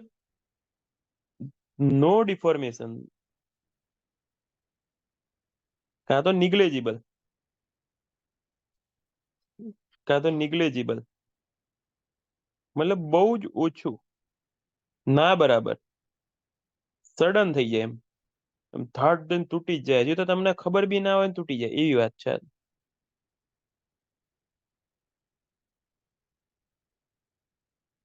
બરોબર, એને આપણે કહીએ brittle failure.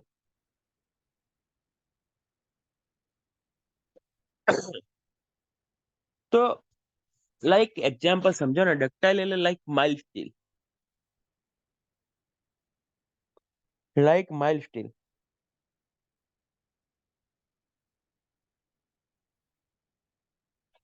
R you like cast iron, concrete. એટલે કહેવાનો મતલબ એવો છે, ડક્ટાઇલમાં તમને કઈ ન તૂટે. બ્રિટલ તો આમ ચોક બી બ્રિટલમાં જ આવે. બ્રિટલ તો કઈ કે જ નહીં, એમ તૂટી જ જાય, ડાયરેક્ટ તૂટી જ જાય, એટલે ખબર બી ના પડે ને છૂટું થઈ જ જાય. તો ડિઝાઇન એન્જિનિયર કેવું પ્રિફર કરશે?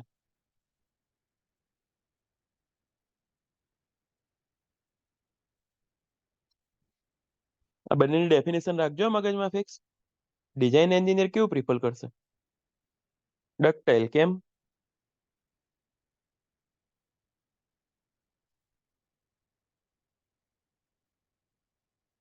કારણ?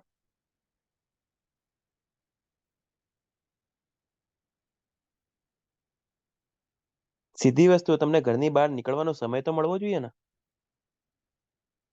તમને ઘરની બહાર જવાનો સમય જ ના મળે તો ક્યાંથી ભેગું થાય? સમજ્યા હું કહું? ઘરની બહાર નીકળવાનો સમય તો મળવો જોઈએ. બહાર જ નહીં નીકળી શકો તો કરશો શું? બરોબર. ખબર પડી અર્થક્વેક આવી રહ્યું છે અને અચાનક બિલ્ડિંગ પડી જ જાય, એક મતલબ એકાદ મિનિટ બી તમને ઘરની બહાર જવા ના મળે, તો પછી મિનિંગ શું? ફેલર પહેલા ઇન્ડિકેશન મળે. Yes, exact word.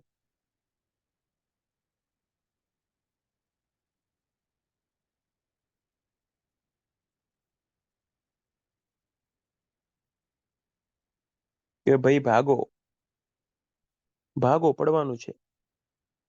2001 ના અર્થક્વેકમાં તો તમારામાંથી ઘણા બધા હશે નહીં ને, બોર્ન 2000 વાળા હશે નહીં તમારામાં તો અમુક અમુક. અમે તંબુ બાંધીને રહ્યા હતા બાર અઠવાડિયું, મજા આવી ગઈ હતી એમ ખરેખર. અઠવાડિયું તંબુ બાંધીને બહાર રહ્યા હતા, એની મજા અલગ હે. 2001 માં બોર્ન યાર, ચૂકી ગયો.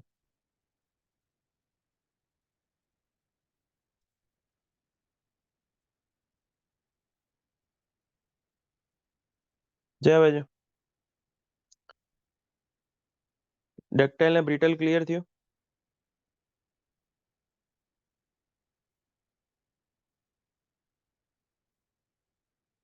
ટાઈપ્સ ઓફ ફેલરમાં હવે જો આગળ વાત કરું. હજી ડક્ટાઇલ ને બ્રિટલ પાછું ભણીશું હો. આ તો મેં તમને ખાલી થોડુંક જ કીધું, હજી ડક્ટાઇલ ને ભણવાનું બાકી મારે. જો એક આવે પીગ આયન. પીગ એટલે આયન વાળું આયન હો. પીગ એટલે પેલું નહીં. Pig ion purest form. એકદમ ચોખ્ખું હોય. આપણે ના કે ક્રૂડેસ્ટ ફોર્મ કહીએ, એકદમ ચોખ્ખું આયન માંથી સમજો ને, એકદમ ચોખ્ખું આયન. ચોખ્ખું મતલબ કાર્બન ઓછું હોય. ચોખ્ખું મતલબ ઇમ્પ્યોરિટી ઓછી હોય, કાર્બન ઓછું હોય. એમાંથી મેં બનાવ્યું એક રોટ આયન.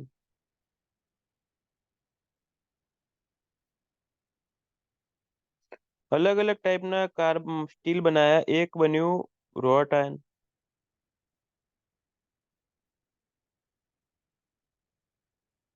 એક બનાવ્યું કાસ્ટ આયન. રોટ આયનમાં કાર્બન ખૂબ ઓછું, -0.10%. ક્રૂડેસ્ટ મતલબ એકદમ મતલબ એની અંદર બધું કાર્બન બાર્બન બધું કાઢી દીધેલું. મતલબ જે રો મટીરિયલ કહીએ. ક્રૂડ શબ્દ ના આવે, રો મટીરિયલ. સ્ટીલ બનશે શેમાંથી? તો આયનમાંથી. તો કયું લીધું? પીગ આયન લીધું. આમાં કાર્બન 0.10%થી ઓછું. આમાં કાર્બનનું પ્રમાણ 2 થી 4%. મતલબ આર્યુ પ્યોરેસ્ટ ફોર્મ ઓફ આયન કહેવાય. પરીક્ષામાં પ્રશ્ન પૂછાઈ ગયેલો. Purest form of ion.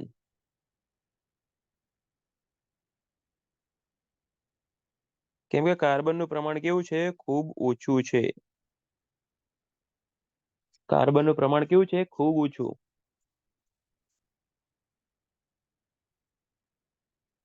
બરાબર. એટલે કાર્બન જ્યારે ઓછું હોય ને, ત્યારે સ્ટ્રેન્થ બી ઓછી આવે.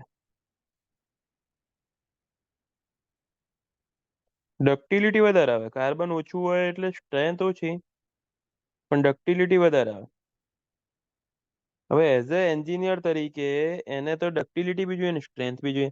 આની વાત કરીએ, કાર્બન વધારે છે આની અંદર. કાર્બન વધારે છે એટલે સ્ટ્રેન્થ બહુ વધારે આવશે, પણ સામે ડક્ટિલિટી ખૂબ ઓછી. સિવિલ એન્જિનિયર કરશે શું? સિવિલ એન્જિનિયર તો સ્ટ્રેન્થ બી જોઈએ, ડક્ટિલિટી જોઈએ. તો બે વચ્ચેનું એક મટીરિયલ લાયા, જેને આપણે માઇલ્ડ સ્ટીલ કહીએ, જેને આપણે Fe 1800 કહીએ. એમાં કાર્બનનું પ્રમાણ 0.23%, મતલબ બંને વચ્ચેનું. તો સ્ટ્રેન્થ બી મળશે, ડક્ટિલિટી બી મળશે. તમારે કહેવાનો મતલબ એવો છે, સ્ટ્રેન્થ આનાથી ઓછી,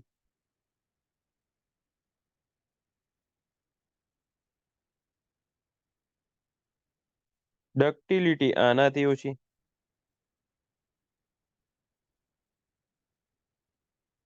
સમજ્યા? મારે બંને વસ્તુ જોઈએ છે, ભલે ને ઓછું આવે.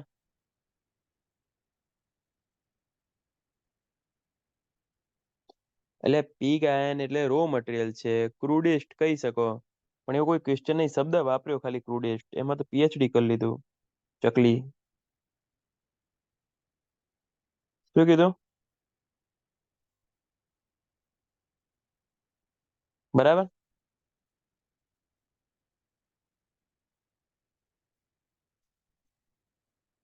વચ્ચેનો રસ્તો કાઢ્યો માઇલ્ડ સ્ટીલ એટલે.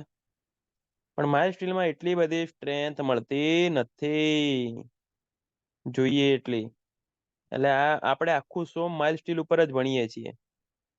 પણ હવે તો માઇલ્ડ સ્ટીલના જ વખાણ કરશું, બધી વસ્તુ માઇલ્ડ સ્ટીલની જ કરશું. પણ આજના જમાનામાં માઇલ્ડ સ્ટીલમાં પણ બહુ બધી ઇમ્પ્રુવમેન્ટ આવી ગઈ છે. સુધારા થતા થતા થતા HYSD બન્યું, TMT બન્યું. HYSD એટલે Fe 415, high yield strength deformer. TMT એટલે Fe 500, Fe 550, Fe 550, 500D, Fe 550D.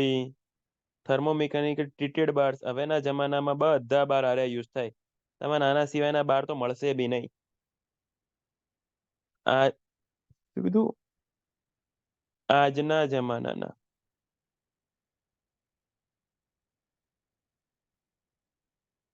બરાબર. એ માઇલ્ડ સ્ટીલ બાઇલ સ્ટીલ કઈ કોઈ જગ્યાએ વપરાતું નથી. બધી જગ્યાએ ઇમ્પ્રુવમેન્ટ થઈને હવે આ જ સ્ટીલ વપરાય છે. બરાબર.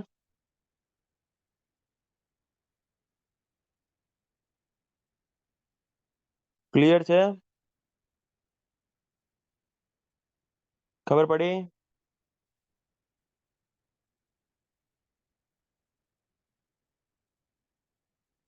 ભાઈ લો,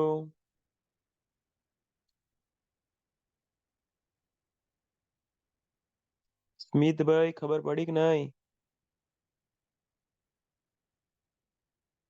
ચલો બ્રેક લેવો છે જરીક, આમ તો જરીક બ્રેક લઈ લઈએ.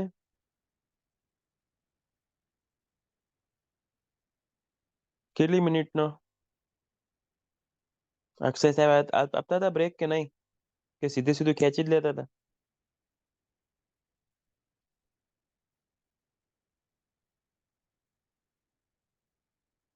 ના ના, આપણે બ્રેક રાખીએ.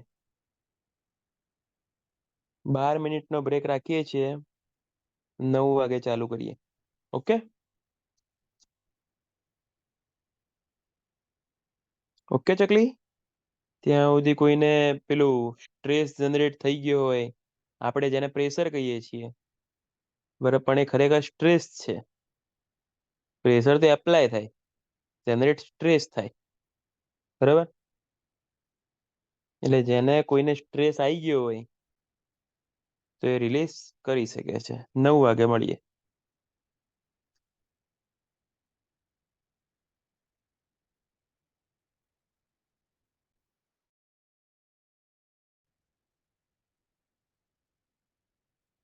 Pressure become stress.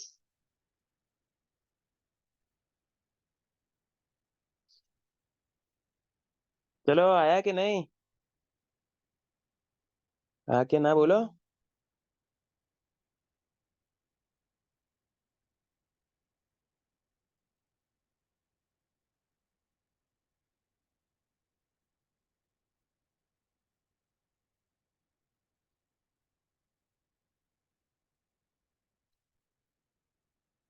चलो આગળ વાત કરીએ.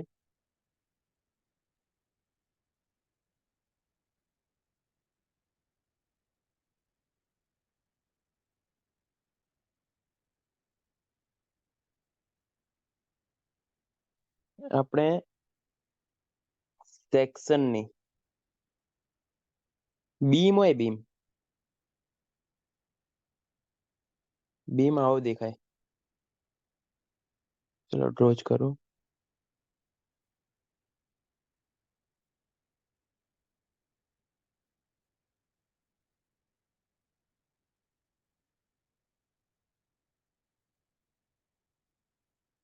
બરોબર. લાઈક અહીંયાથી મેં સપોર્ટ આપ્યો એને.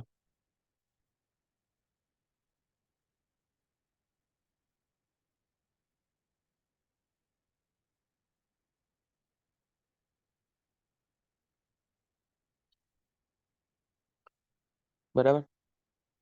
હવે આ બીમ તમને ફ્રન્ટ વ્યૂ દેખાણો, એટલે એક ટાઈપનું એલિવેશન કહેવાય. બીમનો ફ્રન્ટ વ્યૂ એક ટાઈપનું એલિવેશન કહેવાશે આપણા માટે. બરોબર. હવે તો આનો જે ક્રોસ સેક્શન હોય એ આવો દેખાય. તો કોને કહેવાશે ક્રોસ સેક્શન, કહી શકશો? ક્રોસ સેક્શન કોને કહેવાશે, કહી શકશો?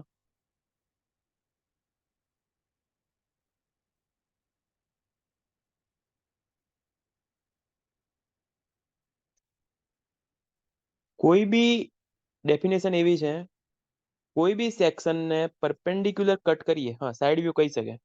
મતલબ તું આનો કોઈ બી સેક્શન લઈ લે અને સાઈડમાંથી કટ કર્યો એટલે તને આવો સેક્શન દેખાણો. બરોબર. હવે ફાયદો શું આનાથી, લાઈક સમજો,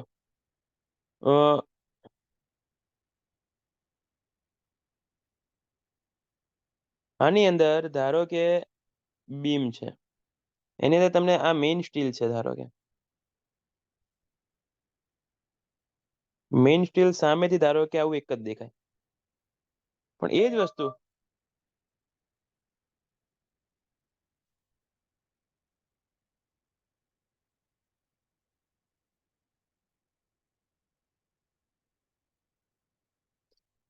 બરાબર, એ જ વસ્તુ અહીંયા જોઈએ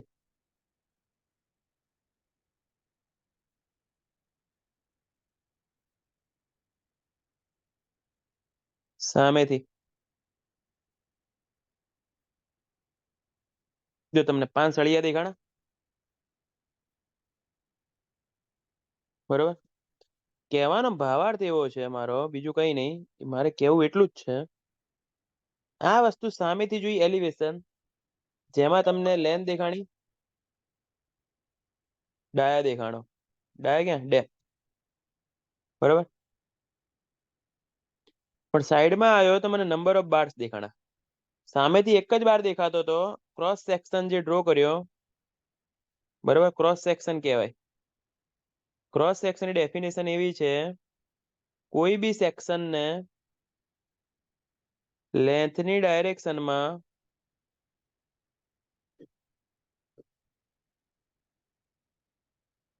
પરપેન્ડિક્યુલર કટ કરવાનો. પરપેન્ડિક્યુલર કટ એટલે જે વસ્તુ મળે એ તમને ક્રોસ સેક્શન મળે, બરાબર. ક્રોસ સેક્શનમાં તમને નંબર ઓફ બાર ખબર પડી. આ જ વસ્તુમાં ધારો કે તમે સ્ટીરપ્સ પહેરાઈ હોય, ધારો કે સ્ટીરપ્સ પહેરાઈ હોય, સ્ટીરપ્સ નો ડાયા તો નાનો આવે, ખબર હશે, બરાબર. આ રીતે હોય.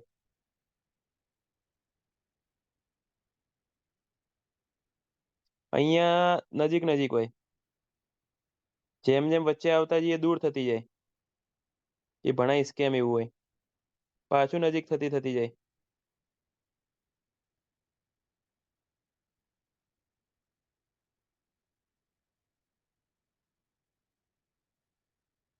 બરાબર, આ રીતનું કામકાજ હોય. એટલે એ જ વસ્તુ તમને સાઈડમાં આવીને કેવી દેખાશે, સાઈડમાં આખી રિંગ પહેરેલી દેખાશે. અહીંયા આખી રિંગ પહેરેલી નહીં દેખાય. એટલે ક્રોસ સેક્શન નો આ ફાયદો થાય,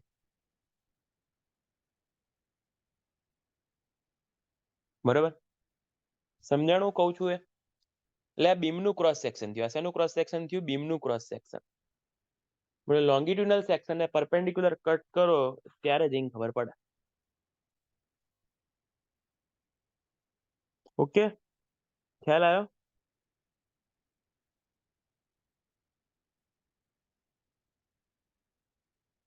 એ તો પછી ક્રાઇટેરિયા તો ચલો આરસીસી માં આવશે બધા. કોલમ ની વાત કરું. કોલમ છે ધારો કે,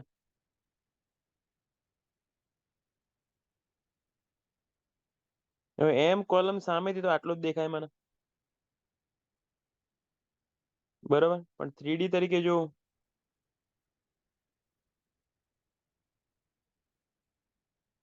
આ કોલમ થયો. હવે એના ક્રોસ સેક્શનમાં કઈ દેખાય એમ નહીં, તો ક્રોસ સેક્શન કટ કર્યો,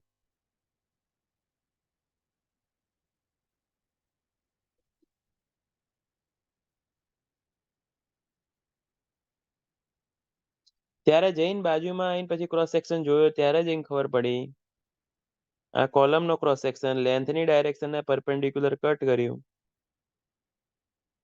એટલે આવું દેખાણું. એની અંદર એક સળિયો નહીં હોય, એની અંદર ચારે બાજુ સળિયા મૂક્યા હશે.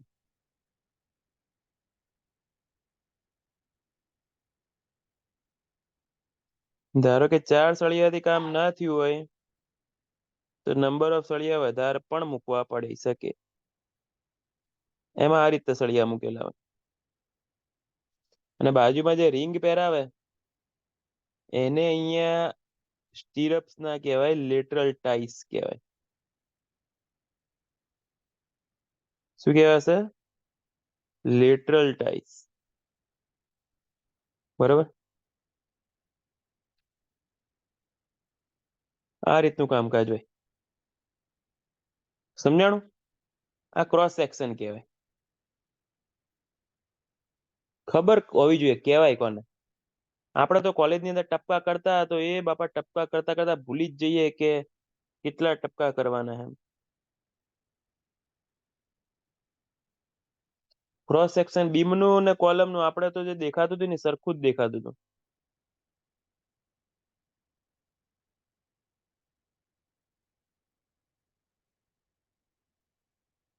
બરોબર. Okay.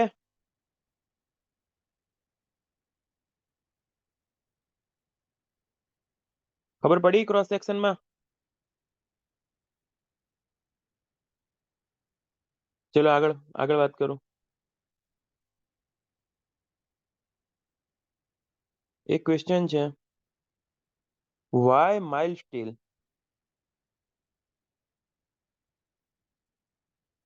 Is use in RCC? RCC માં તમે કોઈ બી રેન્ફોર્સમેન્ટ કોઈ બી યુઝ કરી શકો. જરૂરી નથી કે માઇલ્ડ સ્ટીલ જ. તો કેમ માઇલ્ડ સ્ટીલ જ? તો લાઈક ધારો કે એમ તો બહુ બધા ફાયદા છે. માઇલ્ડ સ્ટીલ મોટો ફાયદો, ઇઝીલી અવેલેબલ, ઇઝીલી માર્કેટમાં અવેલેબલ છે. પછી સસ્તું બી છે.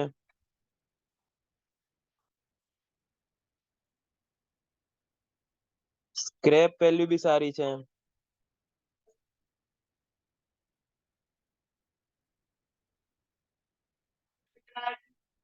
Good scrap value. તો આ સ્ક્રેપ વેલ્યુ કોને કહેવાય? સ્ક્રેપ વેલ્યુ કોને કહેવાય? બે આવે બરોબર, એક સ્ક્રેપ અને એક સેલ્વેજ. સ્ક્રેપ એટલે નહીં વપરાય અને સેલ્વેજ એટલે વપરાશે. 5,000 ના ચોપડા લાવ્યો તો ભાઈબંધને, મારે પતી ગયું ભણવાનું, આગલા વર્ષે ભાઈબંધ આવ્યો બરોબર, આગલા વર્ષે ભણવા આવ્યો તો મેં એને 4500 રૂપિયામાં આપી દીધા, કેમ કે એનો જ સિલેબસ છે, બિચારાને નવા લાવવાની ક્યાં જરૂર છે. બરોબર, તો 500 રૂપિયા ડેપ્રિસિએશન થયું, કેમ કે ઘસારો બસારો થાય ને. ઘસારો બસારો થાય, ડેપ્રિસિએશન ઘણી બધી ટાઈપના આવે, એ તો ભણશું જ. ઘસારો બસારો થાય એટલે ઘસારો બસારાના કારણે એની કિંમત 500 ઘટી, એટલે મેં એને 4500 માં આપ્યું, પણ એ વાપરશે. એટલે વિધાઉટ ડિસમેન્ટલ એટલે એને સેલ્વેજ વેલ્યુ કહેવાય. તો 5,000 ઓરિજિનલ કોસ્ટ હતી, 4500 રૂપિયા શું કહેવાય સેલ્વેજ વેલ્યુ થઈ, અને 500 રૂપિયા ડેપ્રિસિએશન થયું વિધાઉટ ડિસમેન્ટલ. પણ ધારો કે મેં 5,000 ના ચોપડા લાવ્યો તો સિલેબસ બદલાઈ ગયો, તો ડેપ્રિસિએશન કેવું થઈ ગયું? પૂરેપૂરું ડેપ્રિસિએશન જ થઈ ગયું કહેવાય, સિલેબસ બદલાઈ ગયો. હવે 5,000 ના ચોપડા કોઈ લેવા માટે રેડી નથી, તો ડિસમેન્ટલ જ કરવા પડશે. તો ડિસમેન્ટલ માટે ભંગાર વાળો લઈ ગયો, જેને સ્ક્રેપ વેલ્યુ કાં તો જંક વેલ્યુ કહેવાય, જેને મને 200 રૂપિયા આપ્યા. તો 5,000 ના 200 આપ્યા તો 4800 ડેપ્રિસિએશન અને 200 સ્ક્રેપ વેલ્યુ કે જંક વેલ્યુ મળી. ક્લિયર? હિત ખબર પડી?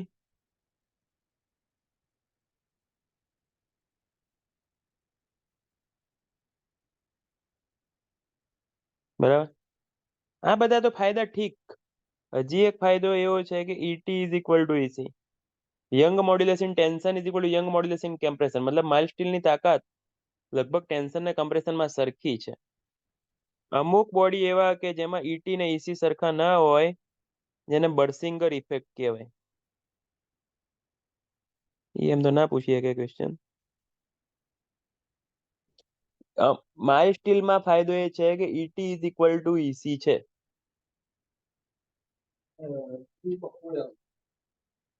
માઇલ્ડ સ્ટીલમાં શું હોય? ET is equal to EC હોય. Young modulus in tension is equal to Young modulus in compression. પણ અમુક બોડીમાં ના હોય, જેને બર્સિંગર ઇફેક્ટ કહેવાય. આ બધા ફાયદા તો ઠીક. સૌથી મોટો ફાયદો આલ્ફા કોન્ક્રીટ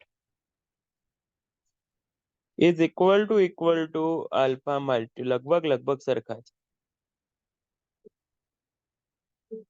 એટલે એનાથી ફાયદો એવો થાય કે લાઈક સીધી વસ્તુ છે, આ બીમ છે. હવે ધારો કે આ સળિયો મૂક્યો,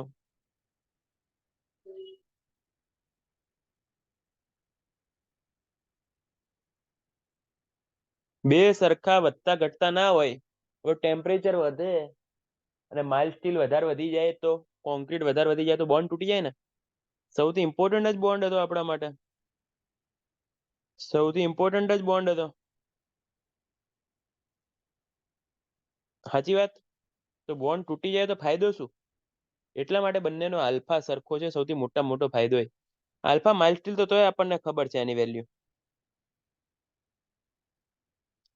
12 × 10⁻⁶ પર ડિગ્રી સેન્ટીગ્રેડ. કાં તો તમે આ રીતે બી લખી શકો 12 × 10⁻⁶ mm/mm/ડિગ્રી સેન્ટીગ્રેડ.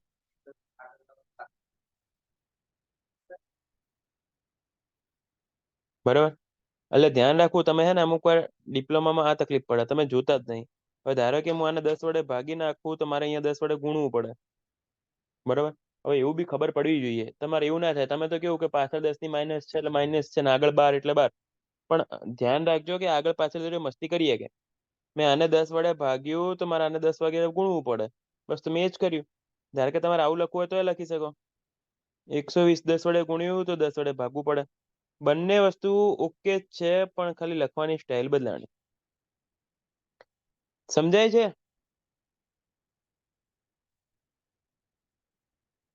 ભાઈ લો, ખબર પડી? તમે કહેશો કોન્ક્રીટ નો અલ્ફા તમને બિલ્ડિંગ મટીરિયલમાં સાહેબ ભણાવશે. પૂછાઈ ગયેલો છે. કોન્ક્રીટ નો અલ્ફા હોય આટલો જ, એક્ઝેક્ટ આટલો ના હોય, થોડોક વેરી થાય. વેરી થઈ શકે. કેમ કે એની અંદર જે મટીરિયલ આવે લાઈક એગ્રીકેટ કે તમે એ બધું મસ્તી કરીને એસ પર એગ્રીકેટ વોટર એ બધાના આધારે તમે એનો બદલી શકો છો. હા, એવો જ કંઈક છે, 5 થી 10 જેવો જ છે. એમપીએ માં ના લખાય, આનો યુનિટ જ લખ્યો અમે ભાઈલો. આ યંગ મોડ્યુલસ નથી. એક્ઝેક્ટ ના હોય કહું છું ને, 5 થી 12 જેવો છે એનો. 5 થી 12 ગુણ્યા 10⁻⁶. એટલે 5 to 12 into 10⁻⁶.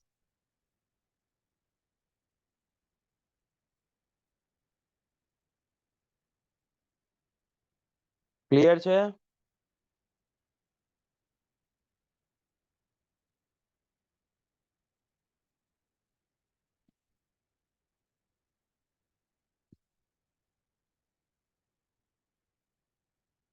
ચલો આગળ વધો.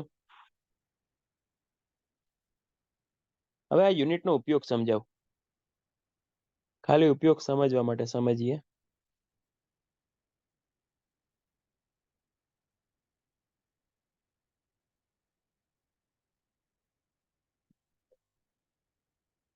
લાઈક ધારો કે 10 મીટરનો સળિયો છે.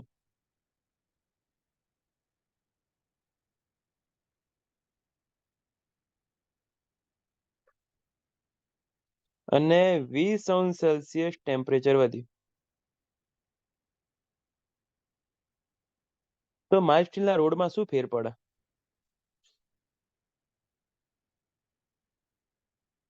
આ માઇલ્ડ સ્ટીલનો રોડ છે, 10 મીટર લંબાઈ છે. 20 અંશ સેલ્સિયસ વધ્યું તો શું ફેર પડ્યું? જુઓ, યુનિટ જુઓ. પેલા 1 ડિગ્રી સેન્ટીગ્રેડે જોઈએ. 1 mm ની લેન્થમાં 12 × 10⁻⁶ લેન્થ બદલાય એવું કહેવા માંગે. 1 mm ની લેન્થમાં 12 × 10⁻⁶ જેટલો ચેન્જ આવે એવું કહેવા માંગે.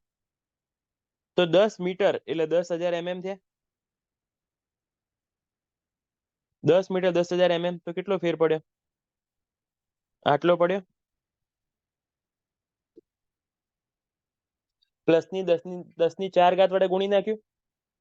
12 × 10⁻⁶ હતું એને 10 ની 4 ઘાત વડે ગુણી નાખ્યું.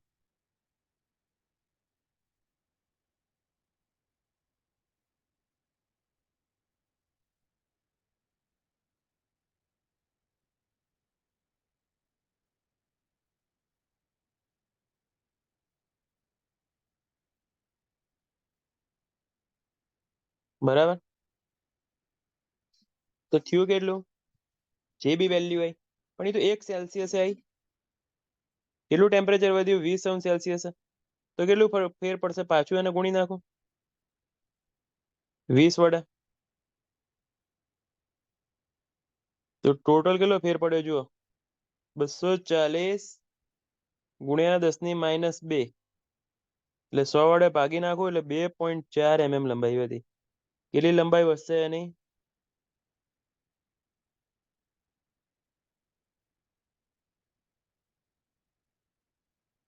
બોલો, સમજાણું? ખ્યાલ આવ્યો? કેવા આવું માગે? ડાયરેક્ટ ઇક્વેશન બી હતું જ. આ તો તમને હેરાન કર્યા એટલા. L alpha delta T, L એટલે 10 મીટર, બરાબર.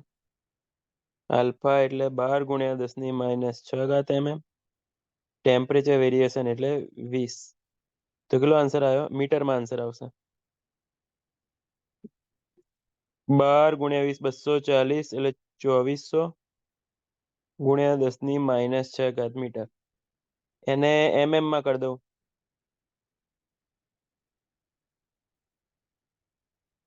કેટલું થઈ ગયું? થઈ ગયું 2.4 mm. આમ લખ્યું હોત તો બી ચાલતું. આ તો મસ્તી આ રીતે કરી. સમજાણું ખરી?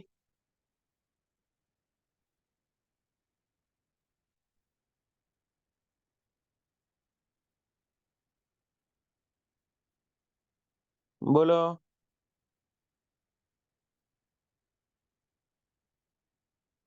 ખ્યાલ આવી ગયો? આગળ વધુ.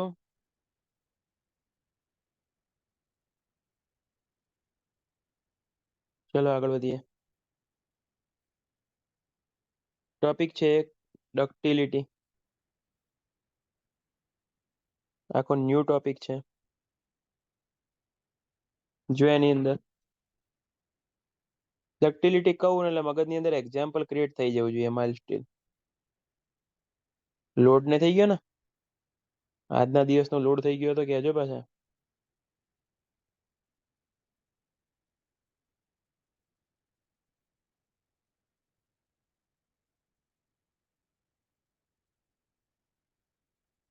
ડક્ટિલિટી ની અંદર પહેલામાં પહેલી વસ્તુ તો આ ડાયાગ્રામ જોઈ લો.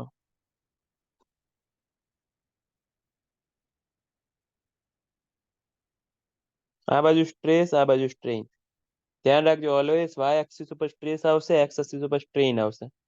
Y axis depends on X axis એવું કહેવાય. ધારો કે આ ડાયાગ્રામ છે. એક બીજો ડાયાગ્રામ ડ્રો કર્યો.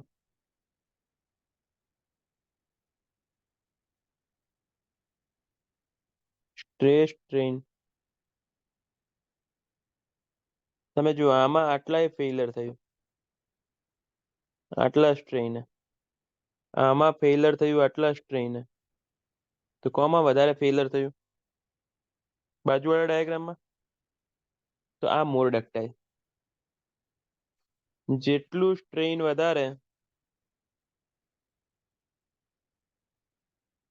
બરાબર, જેટલું સ્ટ્રેઇન વધારે એટલું મોર ડક્ટાઇલ. તો જ્યારે બી કોઈ ડક્ટાઇલ કમ્પેરિઝનનો ડાયાગ્રામ પૂછાય તો ધ્યાન રાખજો, ખાસ ધ્યાન રાખજો, વેરી વેરી વેરી ધ્યાન રાખજો કે જેટલું વધારે ડક્ટાઇલ, જેટલો વધારે સ્ટ્રેઇન એટલું વધારે ડક્ટાઇલ.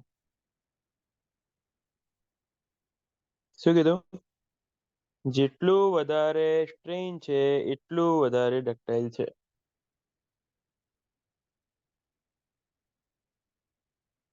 બરાબર.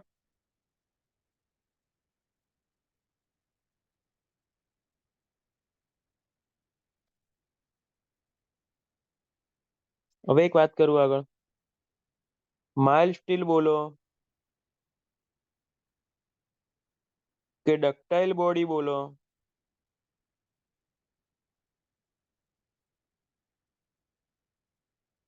કે બોલ્ટ બોલો, ત્રણેયનો એક ક્વેશ્ચન કોમન આવે છે. સ્ટ્રોંગ શેમાં હોય? તો ટેન્શનમાં. એમ તો ડિગ્રીમાં વધારે ડિટેલમાં જઈએ છીએ. અને વીક શેમાં હોય? તો શિયરમાં. એક ટેન્શન એટલે એક્સિયલ ટેન્શન લખે તો બી ચાલે. આ પ્રશ્ન કેટલી વાર પૂછાઈ ગયો. માય સ્ટીલ, ડક્ટાઇલ બોડી કે બોલ્ટ શેમાં સ્ટ્રોંગ હોય? તો ટેન્શનમાં.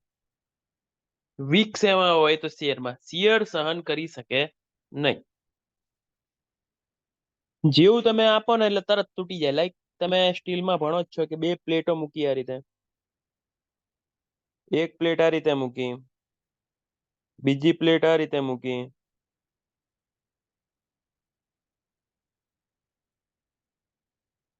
એને વચ્ચેથી બોલ્ટ થી ફિક્સ કર્યું આ રીતે.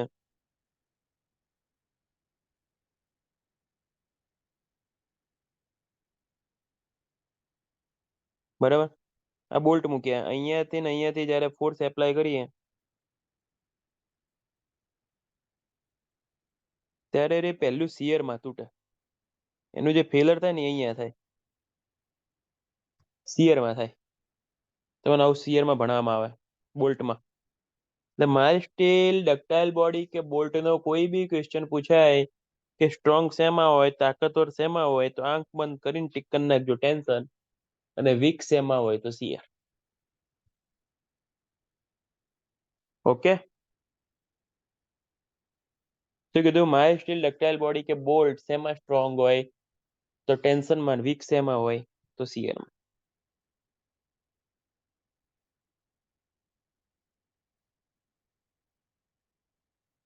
બરોબર, ખાસ ધ્યાન રાખજો. કેટલી વાર પૂછાઈ ગયું? Bolt are strong in axial tension, mild steel are weak in shear. Okay, mild સ્ટીલની બે વેલ્યુ કહું. માઇલ્ડ સ્ટીલની yieldટેન્સાઇલ સ્ટ્રેન્થ વેલ્યુ છે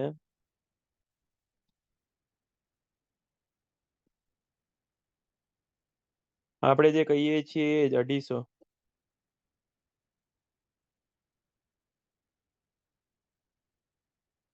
અને આની અલ્ટિમેટ ટેન્સાઇલ સ્ટ્રેન્થ છે 420. આ બંને વસ્તુ મગજમાં રાખજો. 250 તો લગભગ ઓલમોસ્ટ બધાને ખબર હશે. 250 લગભગ ઓલમોસ્ટ બધાને ખબર હશે, પણ આ વસ્તુ બી મગજમાં રાખજો.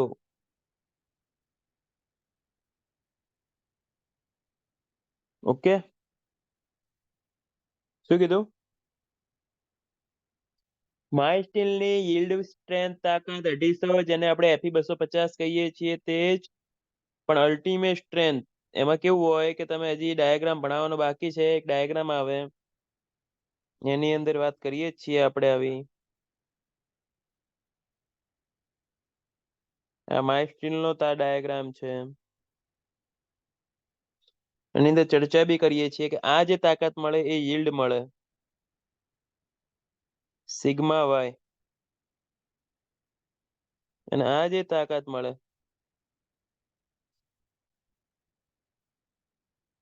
આ જે તાકાત મળે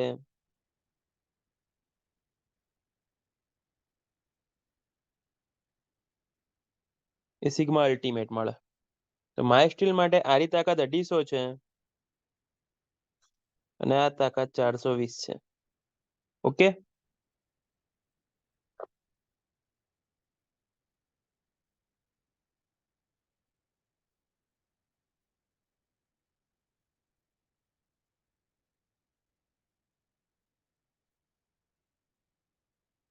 બરાબર. હજી આ ડાયાગ્રામ ભણાવવાનો બાકી મારે.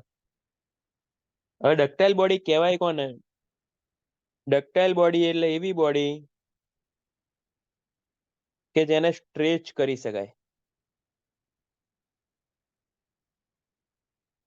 સ્ટ્રેચ કરી શકાય મતલબ થીન વાયર બનાવી શકો, ખેંચી ખેંચીને થીન વાયર બનાવી શકાય. થીન વાયર બનાવી શકાય એવી પ્રોપર્ટી એટલે આપણે એને ડક્ટાઇલ બોડી કહીએ. મતલબ આ છે, તમે આને ખેંચો તો આવું થશે, હજી ખેંચો તો આવું થશે. એટલે જેમ જેમ ખેંચતા જશો એમ એ ધીમે ધીમે ધીમે થીન વાયરમાં કન્વર્ટ થતું જશે. અને લાર્જ ડિફોર્મેશન, ખેંચો છો એટલે એલોંગેશન થાય, ડિફોર્મેશનમાં elongation, large elongation before failure. અને કેટલું થવું જોઈએ? લાર્જ એટલે કેટલું, મતલબ એની ડેફિનેશન બી આપી છે, પોસ્ટ ઇલાસ્ટિક સ્ટ્રેઇન એને એવું કહેવાય, કાં તો પ્લાસ્ટિક સ્ટ્રેઇન કહેવાય. કેટલું? 5% વધારે. જો 5% વધારે ખેંચાય તો જ ડક્ટાઇલ બોડી કહેવાય. જો 5% વધારે ખેંચાય તો જ એને ડક્ટાઇલ બોડી કહેવાય, અધરવાઇઝ ના કહેવાય. શું કીધું?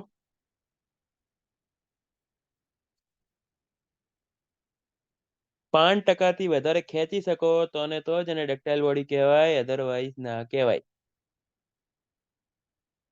મતલબ એટલું તો ખેંચાવું જ જોઈએ. મતલબ ધારો કે એક બાર છે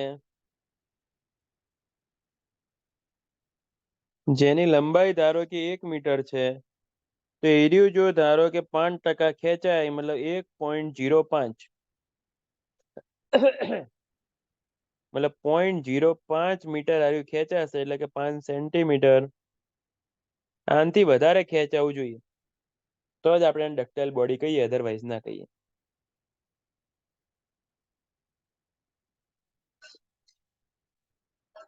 સમજાણું?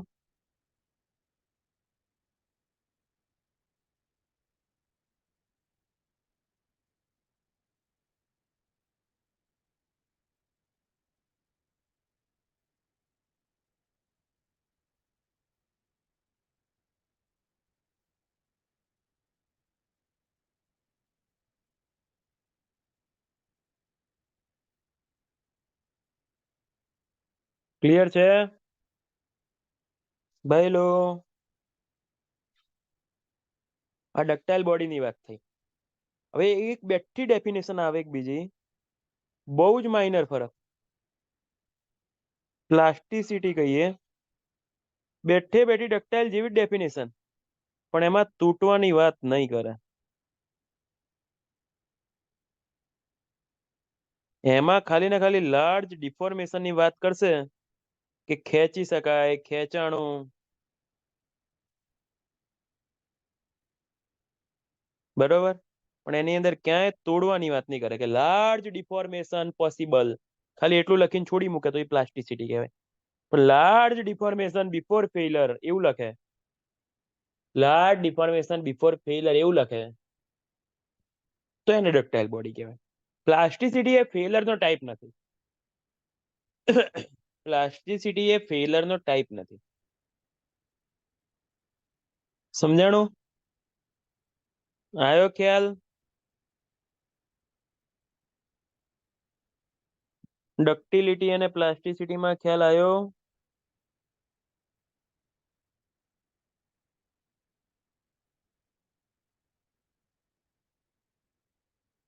બોલો લ્યા બોલો.